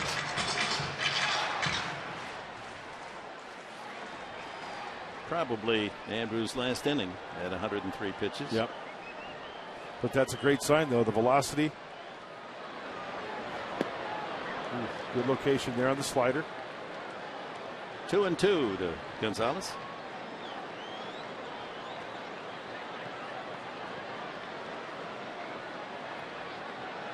One unearned run. That's been it. Another fly ball back of third. Upton got to hurry. And another misplay in the outfield. That's 3 of them tonight. Marlins was going out. Upton coming in. I don't know whether it's lack of communication or what, but that's definitely a ball that's got to be caught. Justin Upton coming in. It's his ball. Will Middlebrooks was going out. And I don't see anybody peeling off at the last second. Middlebrooks puts on the brakes. He's saying, I got it, I got it, I got it. You can clearly see that. And then Middlebrooks trying to yell. Upton, no question, he's shying away from Middlebrooks, who's coming in at his ankles. Tough break for Andrew Casher, a ball that's got to be caught. And Gonzalez, fortunately for the Padres, didn't think that was going to fall. They're going to call that a hit. That's pretty generous. That's Upton's ball all the way there. So Gonzalez did not make it to second base. Many runners would have. And more pitches then for Cashner as he goes to work on Grandal's replacement, A.J. Ellis. Batting for the first time. Grandal was 1 for 2.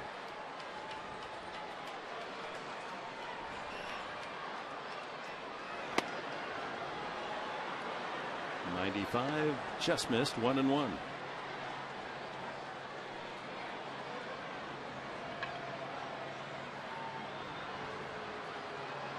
Yeah, the Dodgers not hitting balls to the outfield where they ain't. It's where they can't. The error by Venable led to the unearned run in the last inning. Grandal's ball fell between 3 Padres. Looked as if it should have been caught, and this one the same as Upton and Middlebrooks trying to avoid each other. Ellis high in the air. Venable says, I've got it. And that's the end of the inning. 6 complete. Dodgers 1-0.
There's a long-standing tradition here at Dodger Stadium, and it is Nancy B.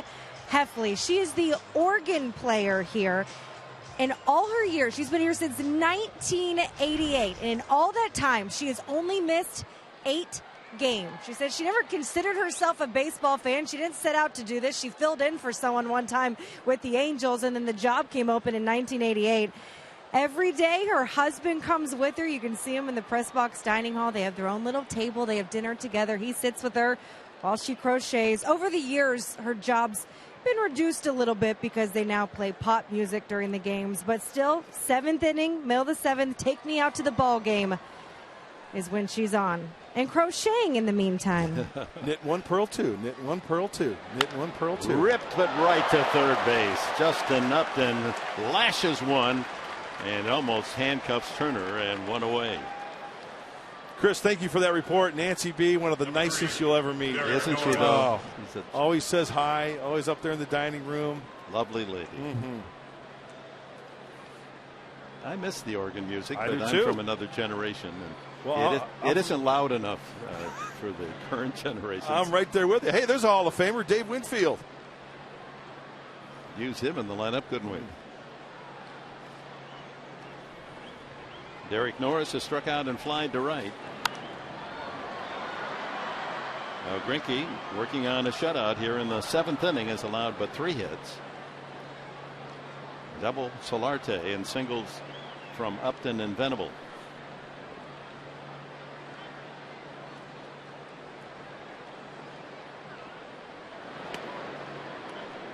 One and one. His pitch count just at 61. Yeah, the Padres know he's going to throw strikes, so they've been swinging early. Yeah, a lot of pitches away. Here comes another pitch away. And he tried to go to the right field. Yeah, little cutter.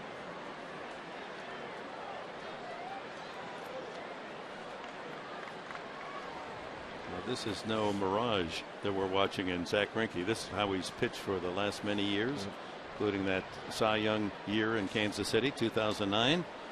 This year with an ERA of 1.58. Check that, 1.52. Batters for the season hitting 184.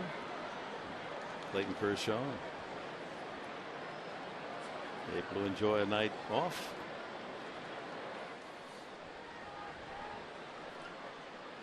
Uncharacteristic start for him this year.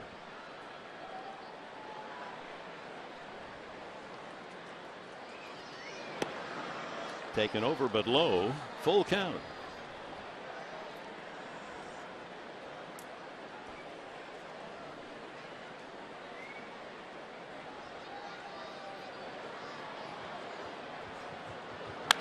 Line to left field, into the corner it goes, and that'll rattle well, goes over the boards and into the seats for a ground rule double. So a couple of well hit balls by the Padres here in the 7th.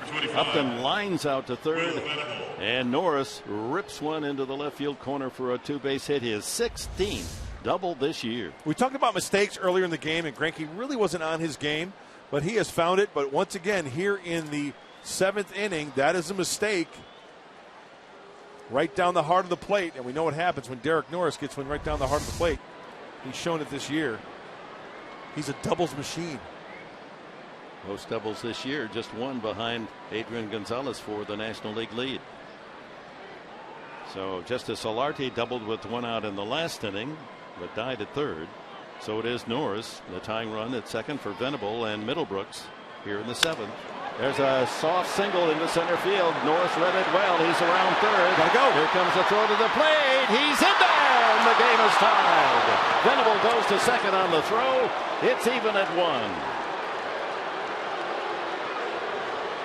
Good throw by Peterson in center field, charging the ball, but it wasn't hit very hard, so he had to come a long way to collect it, and Norris read it off the crack of the bat. He was running. And you know what? He scored, tied score, everything. But you know what, though? Even if he's thrown out the plate, you have to send him there. You have to send him. Zach Greinke's on the mound. He's pitching a gem. It's a close game. Did he touch home plate? I hope he did with that front foot. Yeah, he went over. I don't know.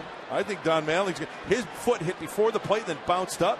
I don't think he touched home plate. Oh my! That would be disastrous. That front foot hit in front of home plate, popped up, and then A.J. Ellis made the tag. Yeah, I'm not saying he didn't, but that's what it looked like from my vantage point. It has been challenged by Mattingly, so the decision will be made back in New York. Watch the front foot. Hits, comes up. Oh, he never. Does the back knee hit before the tag? How about the left knee? The left knee get on the plate as he slides here. The left knee is down. No, it isn't. Oh. No, I think he's out.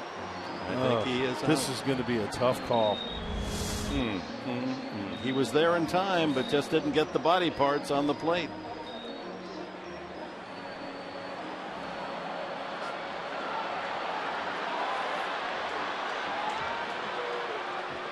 Well, against Greinke, you get so few opportunities, and you finally put together a double and a single, and apparently a tying RBI. And of course, the crowd certainly is going to see it their way with their hearts, and they're trying to help the umpires along. Not that the umpires are going to be influenced by them. It's going to be a decision made on the other coast. You know, I think his back leg kind of popped up off the ground as well. Yeah, I thought maybe the foot pops up, and then his back leg kind of pops up, and then by that time, it looks like Ellis supplies the tag. He never got his hand on the base, did he? Until the tag had been made. He was there in plenty of time. You see, he doesn't hit home plate with his hand until far after the tag is made. Good play by Ellis, right? See the. Yeah, if I'm reviewing it, I think he's out. That kind of sticks in the craw, doesn't it? Padres haven't scored in over 20 innings. And they're going to call it safe. Oh, my.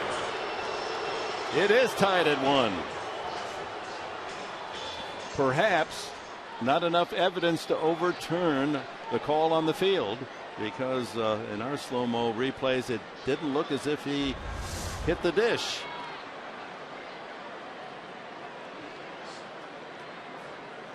Hard to tell from that angle. Hey, he's safe. That's the call. And Derek Norris is firing up the troops in the Padre dugout after that. Now you got the go-ahead score out at second base, and the fleet feet. Will Venable. Middlebrook's trying to pick him up.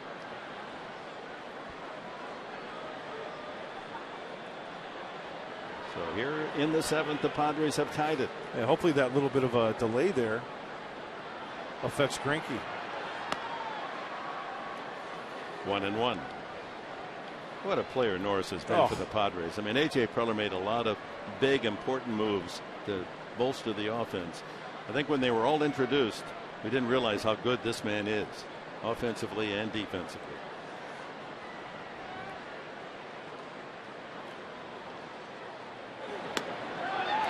Over and low again.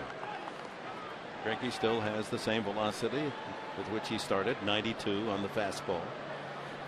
Middlebrooks fly to center, pop to first. Venable, a couple of hits tonight, and his 8th RBI of the year is tied it.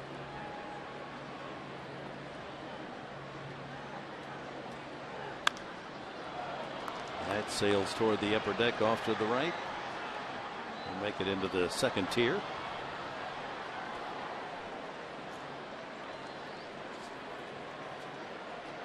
Greinke having to work a little harder here in the 7th inning.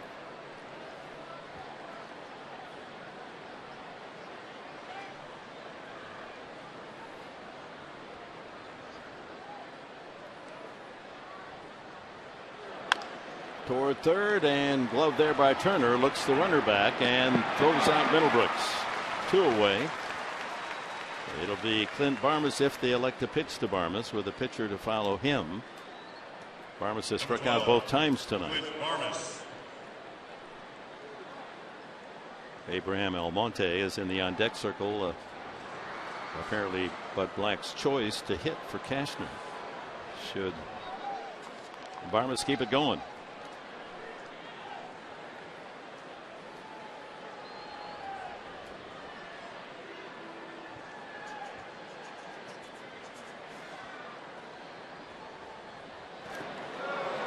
Chased one in the dirt again. That curveball has really bothered Barmas. Yeah, one of the few curveballs he's thrown tonight. Struck him out on that pitch back in the 5th inning.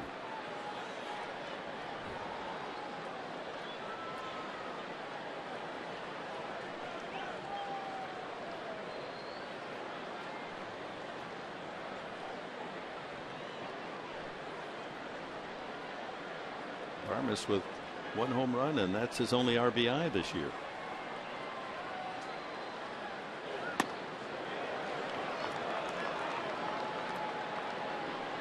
Greinke posing on that follow through, hoping to get a strike call. Yeah, he's in a good fielding position as well. Like I said earlier in our pregame show,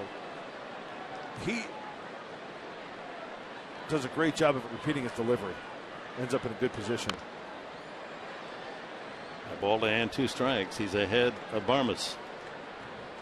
So in the inning, Upton led off, lined out to third. Norris drilled a shot to left field for a ground rule double. Venable punched one to center field, and Norris just did hit home plate with the tying run. And on the throw, Venable to second. That's where he stands, the go-ahead run. With 1 and 2 coming up to Barmas.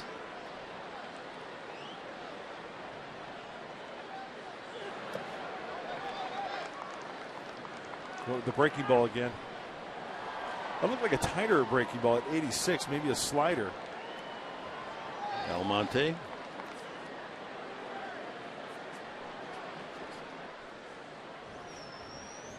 I'm guessing that Greinke's going to go to one of his better located pitches. That's a fastball away. Back off, he says. A.J. Ellis. Let's regroup. Make sure we're on the same page here.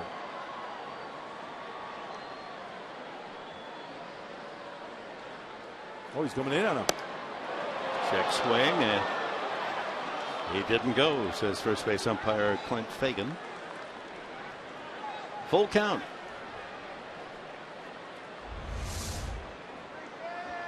Inside, he holds up. It's a wrist breaker.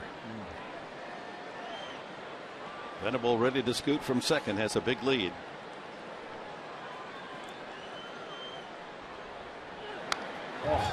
Oh. He got his pitch there. Pitch number 6, Dick. Look at that, right down the middle. You can't place that ball on a tee any better. Oh. Look at that. Hard of the plate, but fouled off by Barmas.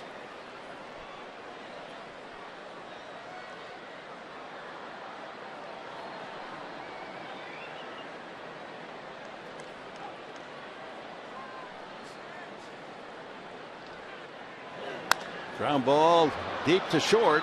A long throw by Rollins in time. Well, the Padres tie it in the 7th. Norris doubled. Will Venable a single. And Norris scampering from second base and just does get in on time. It's tied at 1.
Cashner allowed. He leaves the game tied at 1, and the lack of run support continues. That's now 6 starts.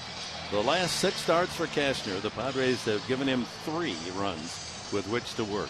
But it's tied at 1, and this pitching change brought to you by El Cajon Ford. Brandon Maurer, 10 consecutive innings of shutout pitching for the hard-throwing right-hander. He'll face Justin Turner And strike at 86. Yeah, that's a big key for Brandon Maurer. Strike one with the slider or the fastball. He's got that biting slider. He can have the swing and miss, and there's the numbers. Last 9 relief appearances. 10 innings, no runs allowed. 1-1 to Turner. Scored the Padre run, or the Dodger run rather, in the 5th inning on a single error by Venable, and came in on Ethier's double. That ball sailing back 6-7 rows. So Cashner goes 6 innings, 1 run unearned, 5 hits, 1 walk, 3 strikeouts, 109 pitches.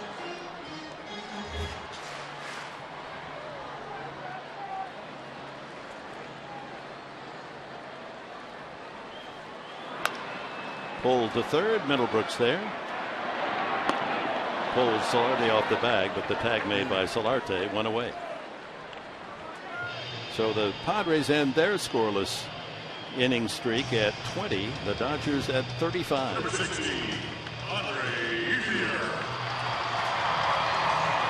Ethier, ever popular here with Dodger fans, and doing a good job with Puig still on the disabled list. First time up sent Matt Kemp all the way to the warning track to make a catch going away, and he doubled into the right field corner to drive in the run for the Dodgers in the 5th.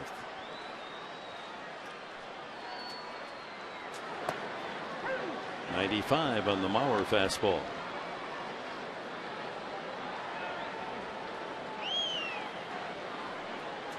Well, tip of the Padre cap to Andrew Cashner, a terrific outing for him.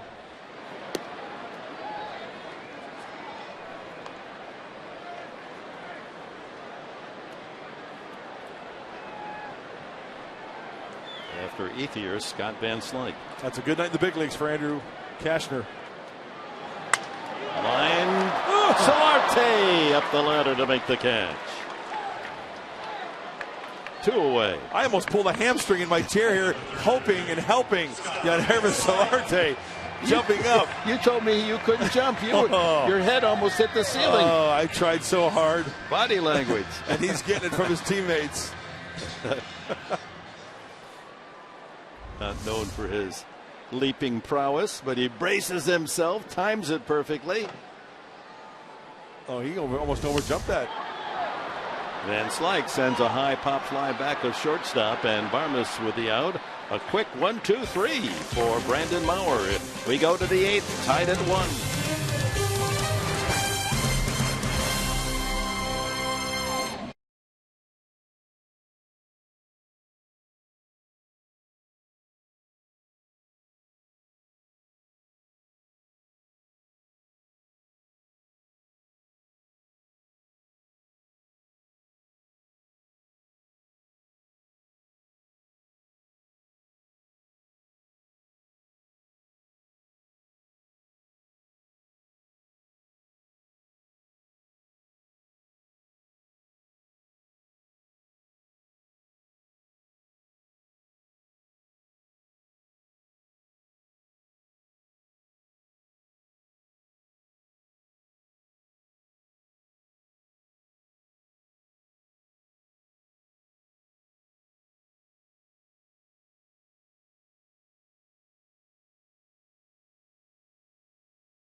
All right, Mike, we'll be waiting for you, and hopefully you'll have pleasant news for Padre fans as we go to the 8th inning. Abraham Almonte, the pinch hitter for Brandon Maurer, who did a nice job. 1-2-3 again in the 7th inning. Almonte hitting 192, takes another pitch out of the strike zone, 2-0. That's about as far out of the zone that Greinke's been on 2 pitches all night. Well, he needs to miss again over the heart of the plate, maybe get an extra base hit. And hopefully the Padres get a couple runners here in the top of the 8th. That's a strike, 2-1. Joaquin Benoit. The bullpen set up for him to work the 8th, and Kimbrel the 9th. 2-2. Solarte on deck. Spangenberg to follow.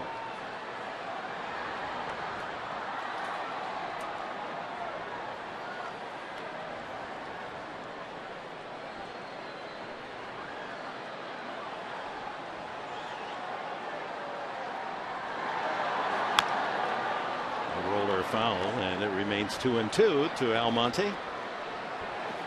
Hasn't hit many chances from that left side this year. Just 16 at bats, a couple of hits.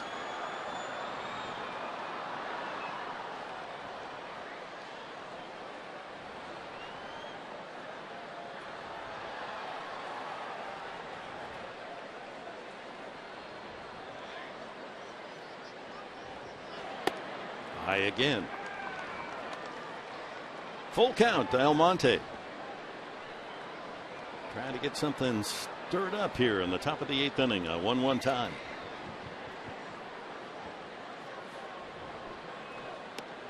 Foul tip into the glove of H.A. Ellis. Strike 3.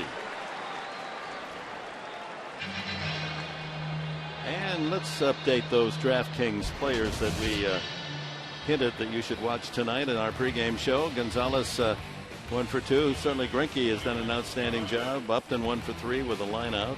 Ben Barmas, nothing there. Good luck. Go to DraftKings.com. Enter promo code Friars. Solarte a double the last time up into the right field corner.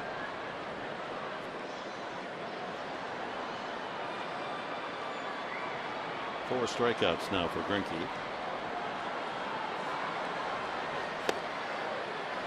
Well, the righties has been keeping the ball away. The lefties he's keeping the ball away. And with that said, in left field, Van Slyke shading that left field line. So there's a big gap. Look at the gap right there in left center field. Peterson on the first base side of second base. Change up and Solarte well in front. 2-1. Well, I've always been a firm believer when the pitch count starts to go up and you face a guy 3-4 times in the order. I think if you could master that changeup, I think that's a dandy of a pitch. Oh, late ball strike that Solarte didn't like. He spins out of the batter's box. 2-2. Little barking down in that first base dugout, and plate umpire O'Meara looks in there.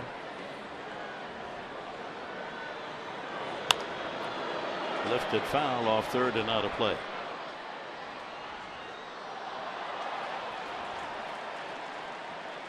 So Greinke finally here in the 8th inning getting that pitch count up where you might expect. It's going to be 90 pitches coming up. Spangenberg to follow. Got to be short and quick. Around the plate, foul it off until you get a good one here. Another foul. Cutter. And a reminder, tonight's game is presented in HD by Sony 4K.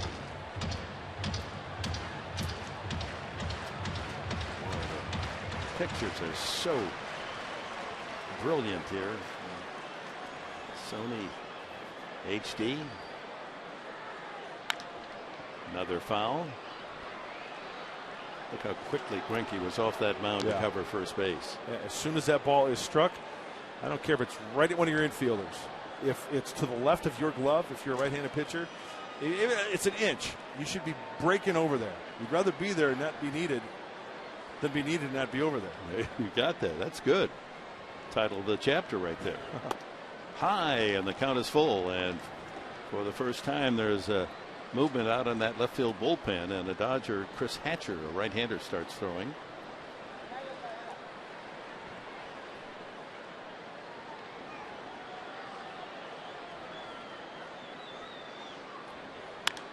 Oh, just out in front of that one. Hit it a long way.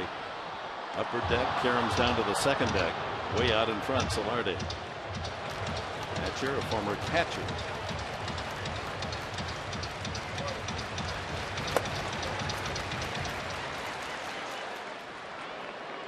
There's the pitch count, 94. Most of them strikes from Greinke. Strike, 3 swinging. A couple of strikeouts here in the 8th. Almonte and Solarte down swinging. This copyrighted telecast is presented by authority of the San Diego Padres and may not be reproduced or retransmitted in any form, and the accounts and description of this game may not be disseminated without the express written consent of the San Diego Padres. Spanchenberg has grounded out 3 times. Once trying to bunt his way on. H.A. Ellis out to the mound talking with Greinke. Nodding to answer a question from Turner, the third baseman. Yeah, I'm okay.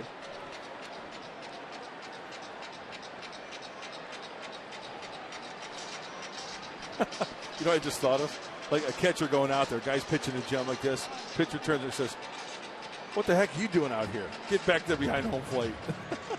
Oh, I think that's happened, don't you? Oh, absolutely it has. There's some strong-minded hurlers that leave me alone on. I know what I'm doing. I could see Drysdale doing that yeah. back in the day. Learned it from Sal Magley, the barber. Spanchenberg. Slow breaking ball in there for a strike. He hasn't thrown many of those tonight.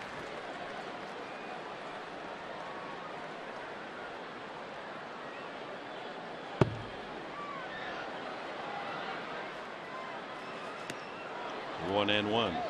Greinke not as sharp in this 8th inning. As that pinch count up to 96. Hey, it just takes one.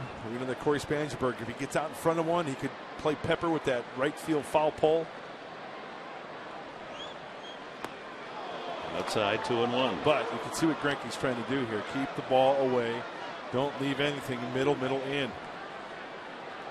That first pitch was the first pitch of the at-bat that was the best yet. There's a changeup. Well, 2-2. Greinke has struck only 3 men in 7 innings, and he's a pitch away from striking out the side here in the 8th. Matt Kemp waiting his turn.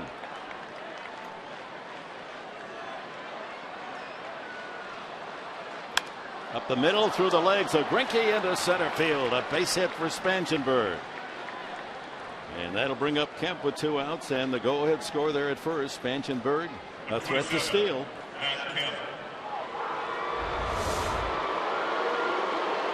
Hockey suit right through the 5-hole. And Corey Spansberg, front foot down, hands are back, and Corey Spansberg says, "I've got your gold glove." Ground ball to the center fielder. Gotta love it. Gotta put him in motion right here, don't you think? Background, you can hear the announcement of the attendance tonight, 48,514, and here comes Don Mattingly, a slow walk to the mound, and with that base hit by Spanchenberg, it appears Zach Greinke's night is over.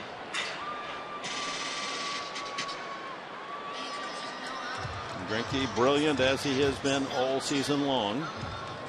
Maybe this is just a check by Mattingly. What do you think? Well, judging by, I think he's going to pitch to him.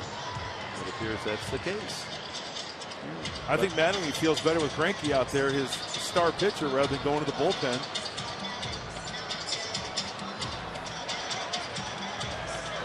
Matt Kemp 0 for 3, all 3 groundouts tonight. You know what the guys in the dugout are saying right now? Hey, make it hurt. Get in one pitch. It doesn't have to be a home run. You've got the speed of Spansberg to be a ball to the wall, split the gap. Watch with 2 outs, Spansberg off and running. And the big shift on. He's got 100 feet to hit at on the right side, but Padres would like to see him tag one. And Jock Peterson, look at he's playing out in Pasadena. He's so far out there in center field. Doubles defense. Yep. In the dirt, ball one. Jose Valentin whispering something in the ear of Spangenberg there at first base. If he gets a jump, go. That's what I'm guessing. Get yourself in scoring position. Unless they put the stop sign on him. Ricky thinking the same thing.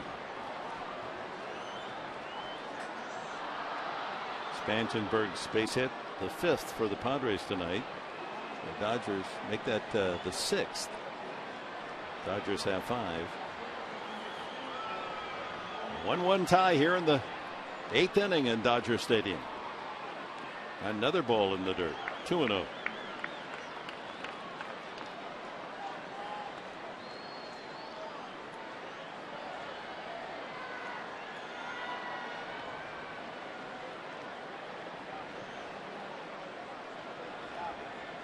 Big gap is in left center field. If Kemp can hit one there with Spangenberg's speed running all the way with 2 outs, he could come home, break this tie. Outside, 3-0. There's a cutter.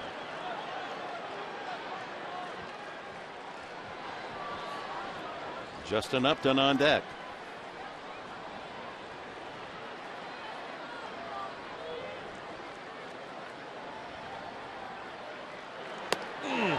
Green light, 3-0. Gave him one in the hitting zone. Upton hopes he gets a chance.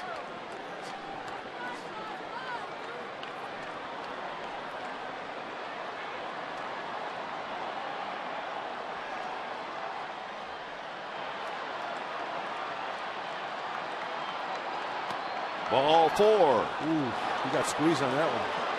That moves the go-ahead score. Spangenberg to second base. Only the first walk of the entire game for Zach Greinke, and now he'll have to face Upton, and he won't be facing Upton. They're going to go to the bullpen now. Started him off soft. 2 breaking balls, 2-0. It may be one of the reasons why Spangenberg didn't go. Even though Matt Kemp is not swinging the hot bat, there's always a chance that he might run into one. He draws the walk. Spangenberg is now on second base, and we got a new pitcher. And Greinke will get a deserved hand as he comes off the mound. A terrific job again by the right-hander. Leaves in a 1-1 tie.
The Dodgers broke the 35-inning scoreless string when Venable bobbled Turner single. That put Turner at second. He scored on Ethier's double into the right field corner. Dodgers lead 1-0 in the 5th. The Padres came back to tie it in the 7th. Derek Norris doubled to left, and Venable broken bat single to center. A tight play at the plate, and after a challenge and review, Norris ruled safe, although from some angles it looked as if he did not get his foot on home plate. Nevertheless, a 1-1 tie, and that's our Harrah's game summary. And the Padres, for the first time tonight, have 2 men on in an inning with a 2-out single. Spangenberg and Kemp walking, and now Upton facing Chris Hatcher. Look at the righty split with the righty Upton up there. 342 average. Pitched yesterday in San Francisco, gave up a hit. He's a strikeout pitcher. 17 punchies in 14 innings. Fastball split, slider from Hatcher. Fly ball to right. Barely had to move here, and the inning comes to an end. A 1-1 tie to the bottom of the 8th.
Brought to you by Mercury Insurance.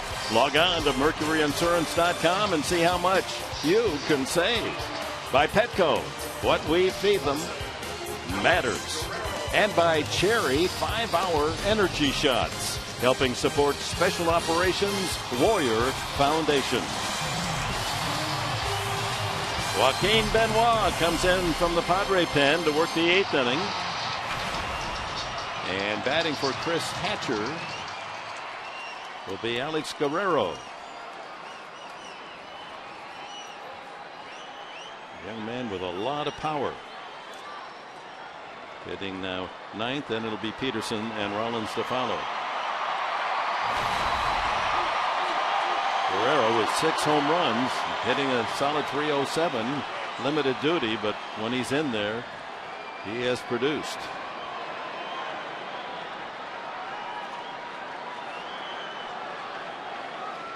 As a pinch hitter, he's 4 for 11 with 2 home runs.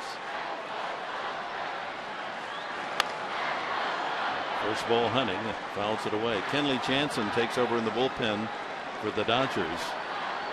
Their star closer from the last couple of years, but missed most of April with an injury. He's back in form.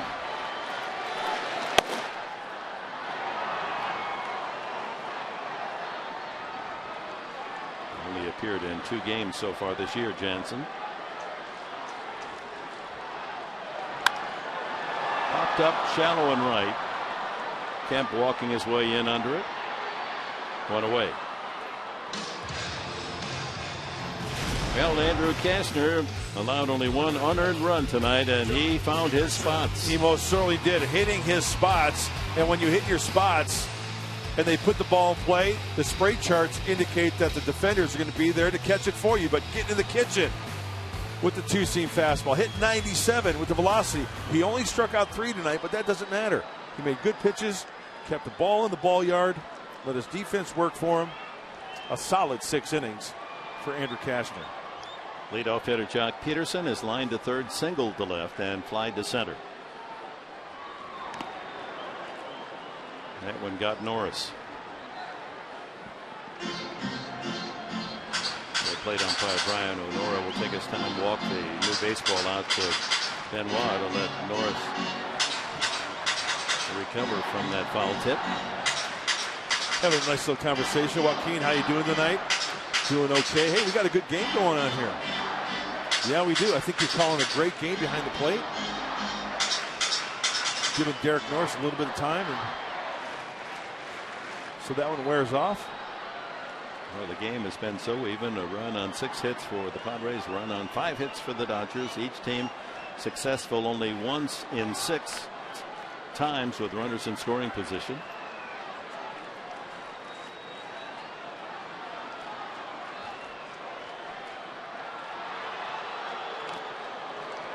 Another foul tip on a changeup. The Dodgers, in being shut out all 3 games in San Francisco, were 0 for 17 with runners in scoring position. So they're 1 for the last 23. Hitting coach Mark McGuire talking with skipper Don Mattingly.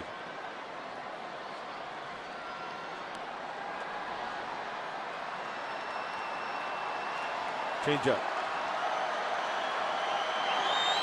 Fans rooting for a paper airplane flying toward the field. Peterson gets into that one, and it is gone. Number 11 for the rookie Peterson.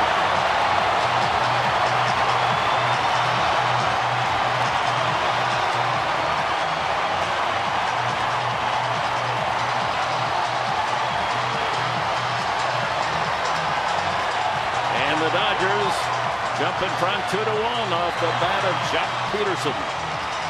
Well, he shook off the changeup over the fastball, 95-mile-an-hour fastball, and it's all about location. We talked about location for Andrew Kastner tonight. Look at where the glove is for Derek Norris. Now, as you roll it, here comes the fastball.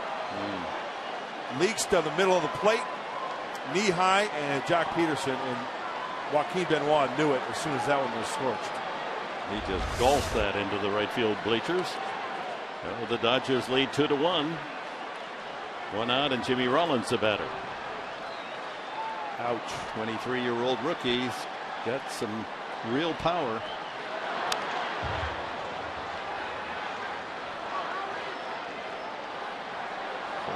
One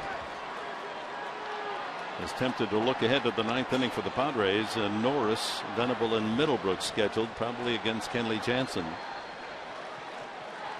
Dodgers lead the National League in home runs. That's their 55th this year.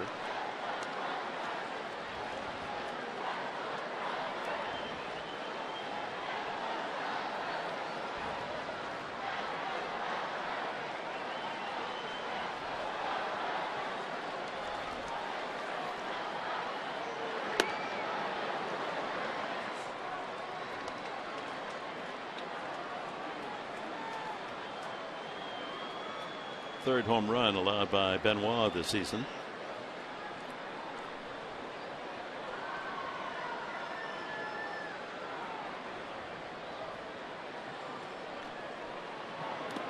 In the dirt, 3-1.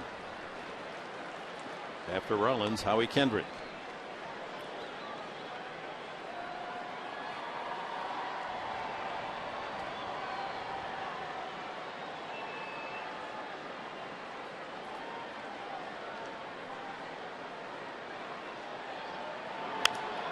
Popped up.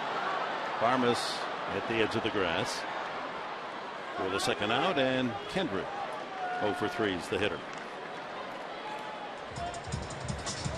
Number 47, Howie Kendrick. Well, looks like that kid's going home with a souvenir. So his friends, huh?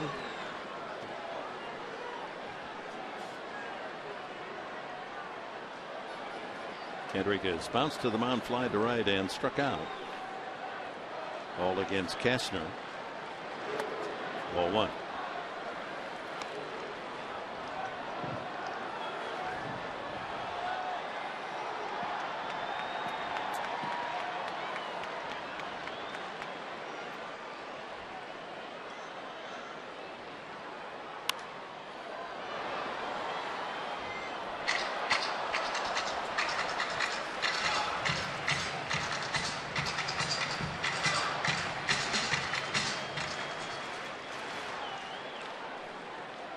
Dodgers scored an unearned run off Cashner in the 5th. The Padres tied it with a run in the 7th.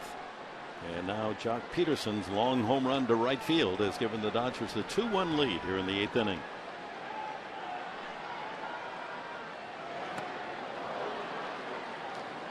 Fooled on that change.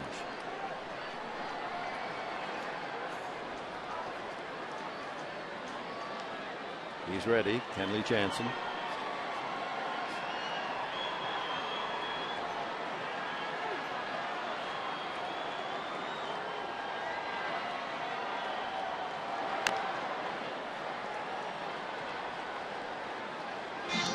Adrian Gonzalez would be next. Should Kendrick keep this 8th inning going?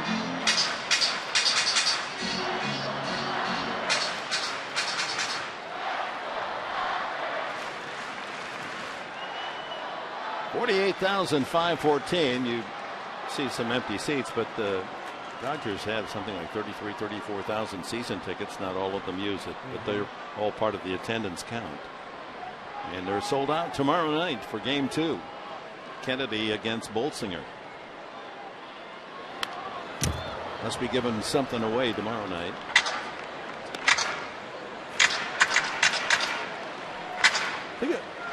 I think it is a giveaway tomorrow night. Have to check on. We can pick up some swag, huh? Yeah. Maybe they're giving away Rolex watches. I'd like to get one of those. I think it might be Adrian Gonzalez bobblehead night. We'll have to check on that, though. Tied him up inside, and he went around. Kendrick slams the bat down and tempts ejection. And Brian O'Nora patient with him. So strikeout Benoit, but Peterson with a big strike as he drills one into right field bleachers. It's a 2-1 game.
Captioning tonight brought to you by Wiener Schnitzel. Kenley Jansen makes his 3rd appearance off the injured list. Last year, 44 saves for Jansen. The major league leader was Fernando Rodney with 48. Craig Kimbrell with 47. Had surgery on his heel, left heel, during spring training. So he is fresh and ready to go. Basically, Kenley Jansen's a 2-pitch pitcher. Fastball, which he'll cut, and a slider. Likes to go out of the zone with 2 strikes. He's been around the block a long time. These Padre hitters know what to expect out of the hand of Kenley Jansen. He'll get it up there about 95, 96 on the fastball. Speaking around the block, his number 74 is his house number on the block where he lives back in Curacao, Netherlands Antilles. Norris scored the Padre run after he doubled with 1 out in the 7th inning. Came in on Venable's single, and there's the first pitch strike at 92. Derek also struck out and fly to right. Venable and then Middlebrooks to follow here in the top of the ninth. Padres need a run to tie. Up the middle, softly hit, so Rollins able to glove it behind the bag and just starts throwing out. That was close. That was close. You can see that one all the way up here developing because Derek Norris, he gets down the line quite nicely. He probably got him, but it was close. Yeah, he got him. So 1 out. Will Venable with a couple of hits tonight. Looped a single to left and dropped a single into center field to drive in the Padre run in the 7th. And he's had some success against Jansen in the past.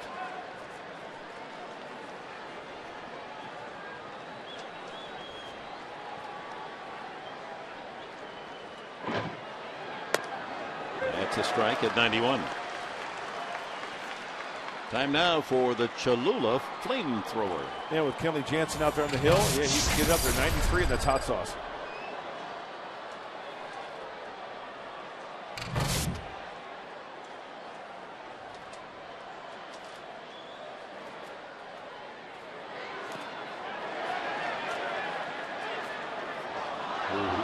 Venable looked as if he offered on that pitch. Waved off by third base umpire Jeff Kellogg. Well, that changes the whole at bat, doesn't it? Rather than 0-2, 1-1. As they have played most of the evening, the outfield for the Dodgers all deep, protecting against that extra base hit. Brian O'Nora backing off his position and trying to rub something out of his eye.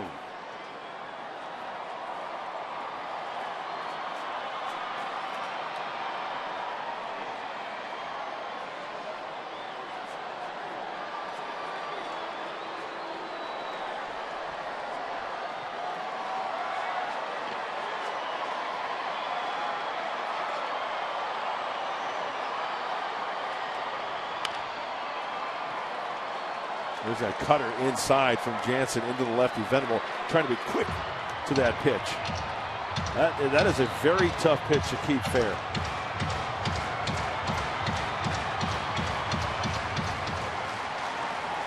He's a strikeout pitcher for relievers last year, second only to Aroldis Chapman of Cincinnati in most strikeouts.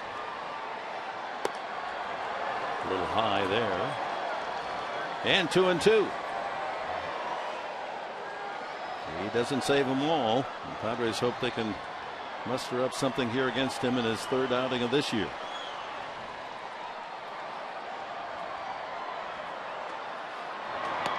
Swing and a miss, and there's the strikeout off speed, and the Padres are down to their final out. And time now for the Bill Howe play of the game, and no doubt about this, Jock Peterson golfing that home run, his 11th of the season among the major league leaders. This rookie putting on a show and a 2-1 lead with a home run well back in the right field bleachers. Now it's up to Middlebrooks to keep it going.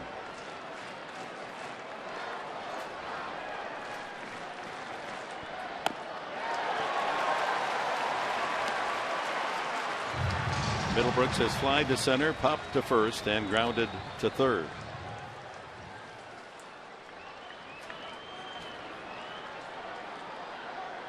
Jed Churko is on deck. Should Middlebrooks keep it going, but he's in the hole, 2 strikes. Now the fans come to their feet here at Dodger Stadium, rooting for that final strike.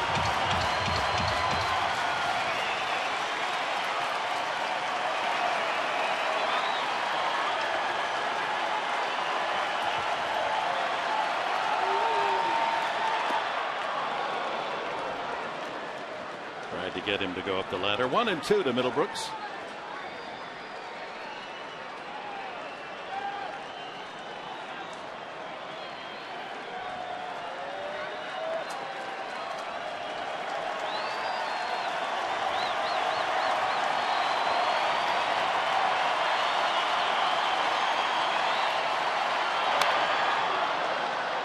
Off the fist, fouled back. The Padres able to manage but 3 earned runs in the 3 games against Chicago. Just 1 more tonight. 4 earned runs in 4 games. Making it tough on that pitching staff.